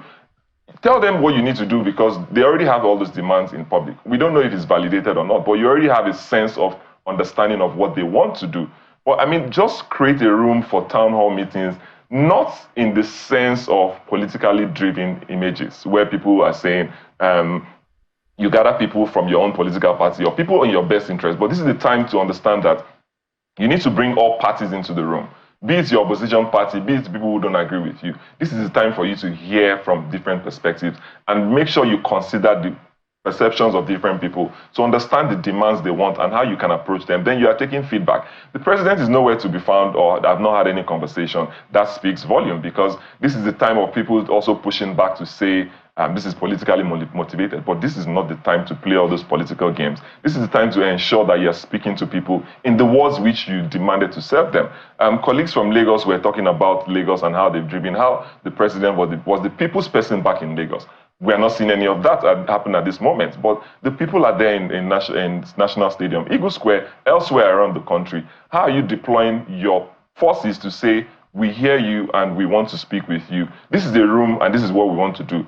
Again, the trust gap will say that if we get into the room, some people are going to be bribed, some people are going to, all of that demand, Well, I mean, create the room to close the trust gap. Create the room with your agencies to have them speak to the people in words they understand, to ensure that you are also pushing zero tolerance for corruption, if I may say that, or improving on the accountability concerns of the people, or just telling them something and keeping the calm. That will help the 10 days which we're seeing to see that people are saying, okay, they're ready to talk to us, let's get into the room and have this conversation happen. Because, I mean, it has to be top-down driven. The people are ready to listen to you. Well, let me go to Mr. Wahab Shittu. And, you have been an EFCC prosecutor before now. I don't know whether you still, the EFCC still retains your services, but we've seen you a few times prosecute on behalf of the EFCC, and corruption continues to be a major issue for Nigerians. Corruption, some people will say, is even at the heart of perhaps what it is that people are protesting against, because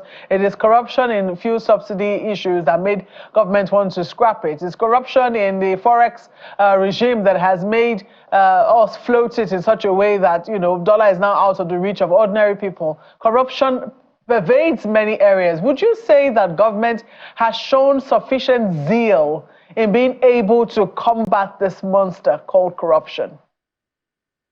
Well, just to clarify, I still prosecute for EFCC. But to answer your question directly, corruption still remains a major issue in our collective consciousness. And the effort to combat corruption is an work in progress. I I'm aware that this current administration in EFCC, led by Ola Olukoyede, is making strenuous efforts in order to combat this scourge. But we also have to appreciate the fact that the fight against corruption is not something that you can surrender to anti-graft agencies alone. It is a collective responsibility of all Nigerians. And we know that part of the reasons why we are in this position where we are today is because of the elephant in the room, which is corruption. We need to deploy the requisite political will to combat this scourge. When you talk of wastages in government, when you talk of misappropriation, when you talk of breakdown in some of these systems and structures, you can only trace it to this corruption. Corruption is at the root of all of these problems. So I think as a government, the Tinubu administration must, renew this fight against corruption. If we address the scourge of corruption in public institutions and everywhere, and all of us key into this fight,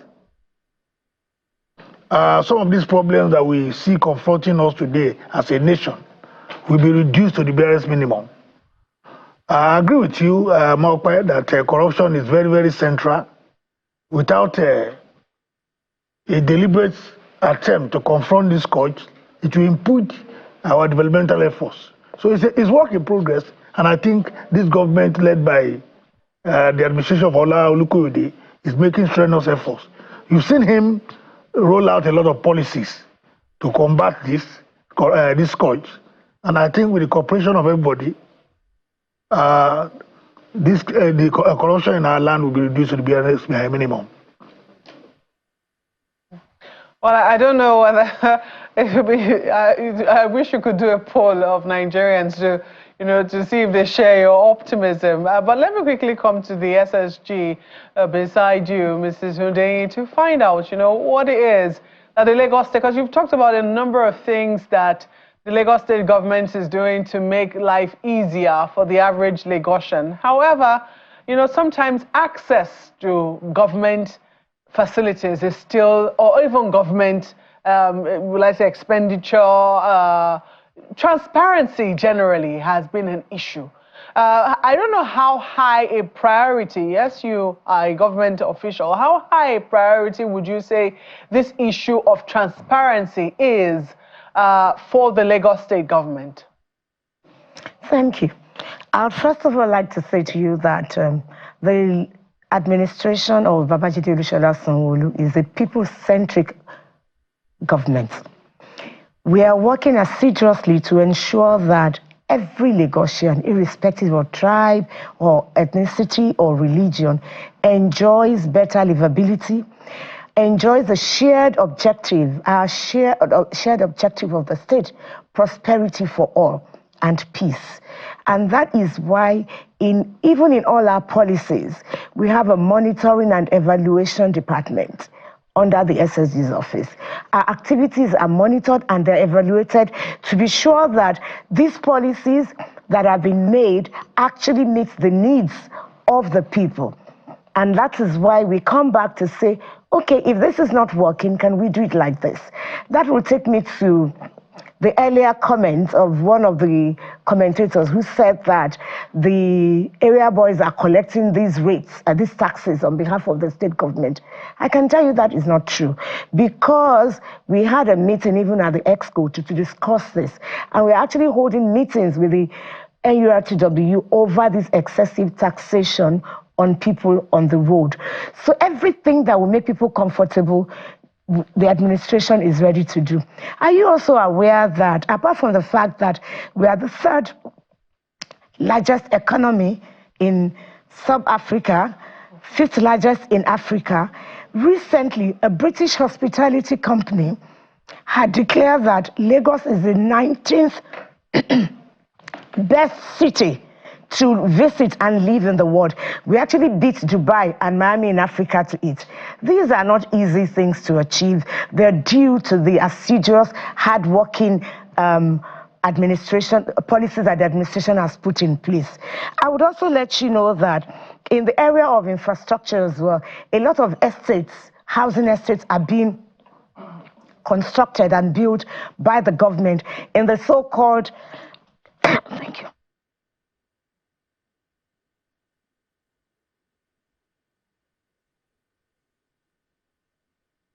rural areas like Egon, Inekpe axis and all that. And we also observed that the Japa syndrome really affected our hospitals. Now, let me say this. One speaker earlier said that public facilities, even in Lagos, in Nigeria, are really poorly managed. For Lagos State, it is the other way around. Our public facilities have testimonies of excellence and good facilities. You can visit LASUTH and see. And even now, we are proposing to have a medical university. What is our reason? The Japa syndrome really affected our hospitals. And we now carried out a research that to train a medical student to become a doctor in America costs you 1.4 billion for the 7 years. But with the medical university that will take off this year, we would only pay less than 2 million for that 7 years. This medical university would train 2,000 doctors every year, 3,000 nurses. These are things we had thought of. Their policies that would ameliorate poverty and hardship in the land. Because these doctors, when we train them, we are giving them back to society. They are going to remain with us and work for the people of the state. Also, you would also know that in Lagos State, we have free medical delivery for pregnant women. You don't pay anything in our hospitals here if you use any of them. I also spoke about the insurance policy we have, medical insurance policy, where the amount is just from 8,000 to 80,000 depending on your family or what you want to do. And you can even pay that weekly. You are not even going to pay it in bulk. We pay it weekly. That is that. I also would like you to know that we have also increased our bursary and scholarship awards to our students in the state just to ease the burden on the parents. In Lagos State, we also realize that water is a big problem. Like Mr. Governor did say during the International Water Summit, he said, how can we be surrounded with water and not be able to drink out of it? And so he has given marching orders that we must have drinkable, potable water in Lagos. The Adio Water Works is being worked upon. We are doing all these things. Everything in Lagos State is about the people. That is why the plus in our Things Plus agenda, which is the 7th pillar now, is on inclusivity, gender equality, and the youth. For the youth, we have a lot of skills acquisition programs. Just a few days ago, 2,000 people who had succeeded, who graduated from their skill acquisition, were empowered with various machineries to start their work, equipments, barbers, caterers, and all that. And I also told you about our ferries that were launched, 15 of them. Are you also aware that these were built locally here in the state by our own people just to create job opportunities? I said the rice mill will engage about 250,000 youths in the mill when it is finally completed. And we will be producing enough rice to feed Nigeria, not just Lagos State and some parts of Africa. Lagos, to us, is everything. And that is why we work round the clock to ensure that people in Lagos State have the best. I agree with your colleagues here that we are not saying much. Our communication is not getting down to the grassroots. Some people don't even know some of these things we're doing. And we're already looking into that so that people can take advantage of what we're doing. You know, we're also going to have our own airport in the Ekpe area.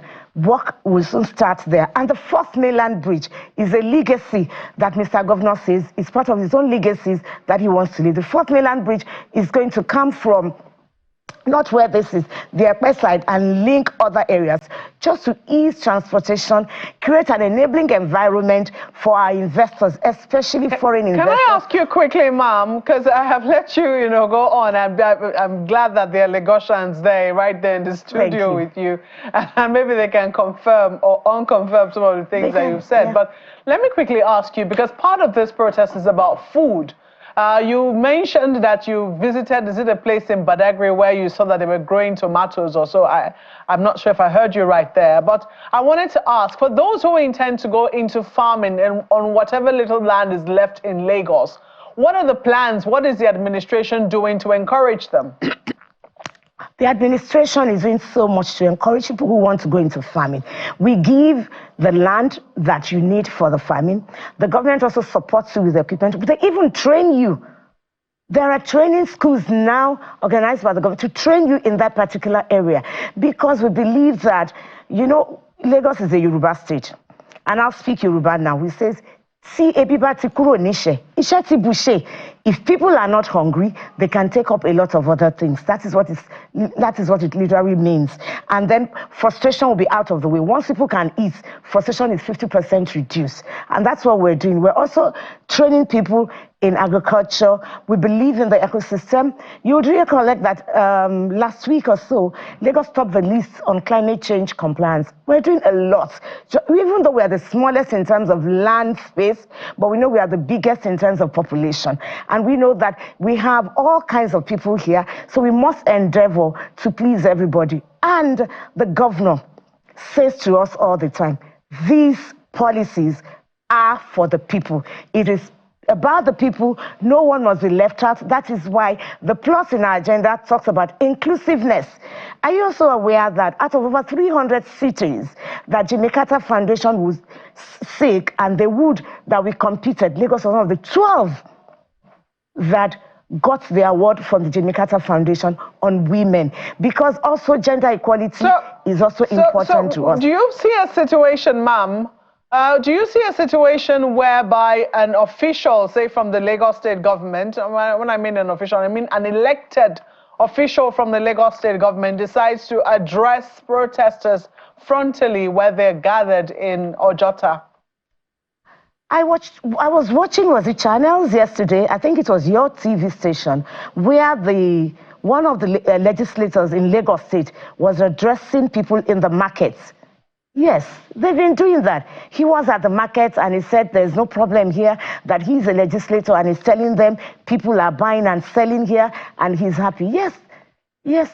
Do you know Lagos, whether it is legislature or executive or judiciary, everybody believes in the dream of Lagos State, the dream of a greater Lagos rising. That's what we believe in. And so every one of us is working towards achieving that dream, because we know that once Lagos succeeds, Nigeria will succeed. Once Nigeria succeeds, Africa will succeed. And the world will begin to look at us with much more respect. We know this burden is on Lagos State as the #1 state in Nigeria. It is the economic hub of Nigeria. It is a commercial hub. It is now even the political hub. It is a social hub, because all the Nollywood actors and actresses are all here.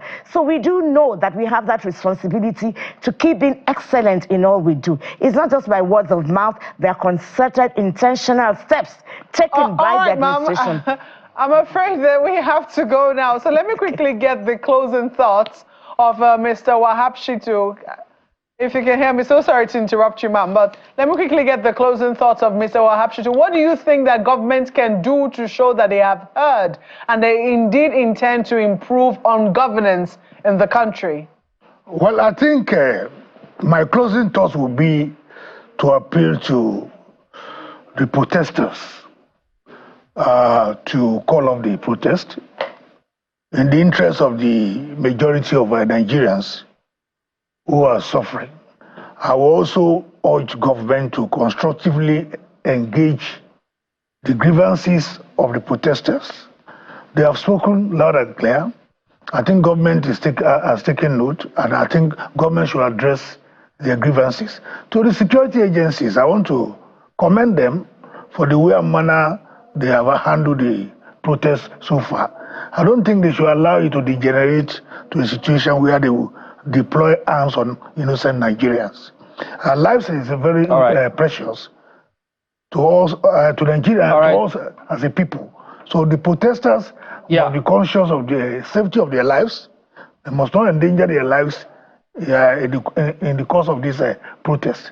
And our law enforcement agents must realize that their primary duty is to secure the welfare of the people and ensure that they remain safe. Nigeria can only progress in an atmosphere of okay, we're security. Here. Let me bring in Honorable Abejide. I mean, don't forget your promise to Nigerians that you're going to engage the Speaker to find out those commissioners that were appointed in 2021 and then the vehicles, 40 units of SUV that was bought for them in 2022. And now they want to onboard, meaning that they will allow them to go with it for 5 million naira. And then in 2025, a new set of 40 commissioners get 40 SUVs. You say you don't like that. So they want you to let them know when you call the Speaker and then let Nigerians also know. And but say, why they don't use made in Nigeria, assemble in Nigeria vehicles anyway. But give us your quick closing thoughts, quick, less than 30 seconds, if you will, before we go. Yeah, thank you. On this issue of Public Complaint Commission, I just got across to the Speaker why this program is on. I was told they don't report to Speaker.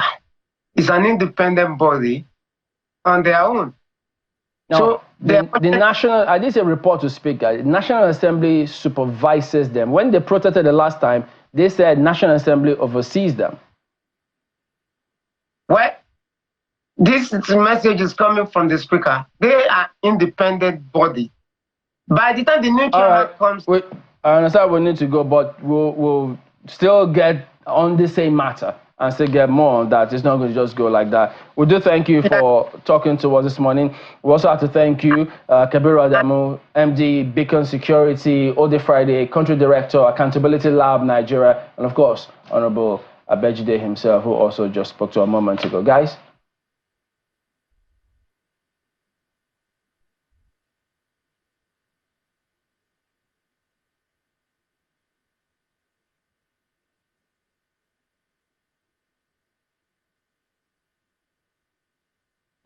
Maybe I haven't taken your own closing thoughts as well. My closing thoughts are that I want us to remember that globally, Lagos has been adjudged to be the safest city in Nigeria. And I'm pleading with our protesters. They are noble people, they are very intelligent people, and they want the best for the country, to ensure that this does not lead into what happened during the NSAS period. We are yet to be healed from the pains. The High Court in Lagos that was burnt down during the NSAS is the first High Court in Nigeria and in West Africa. That's something that shouldn't have gone down. Just to add to that, maybe you convey to Mr. Governor as well that the issue of tribalism is springing up again. So it has to be addressed, but we're totally out of time, madam. Okay. We have to thank you so much, Thank you. Salu Ondane, Secretary of Lagos State Government, as well as Senior Advocate of Nigeria, Mr. Wahab. Thank you so much for your Thank you very much. Thank you. Well, we'll take a moment now, and when we return, we have more updates for you from across the country. Stay with us.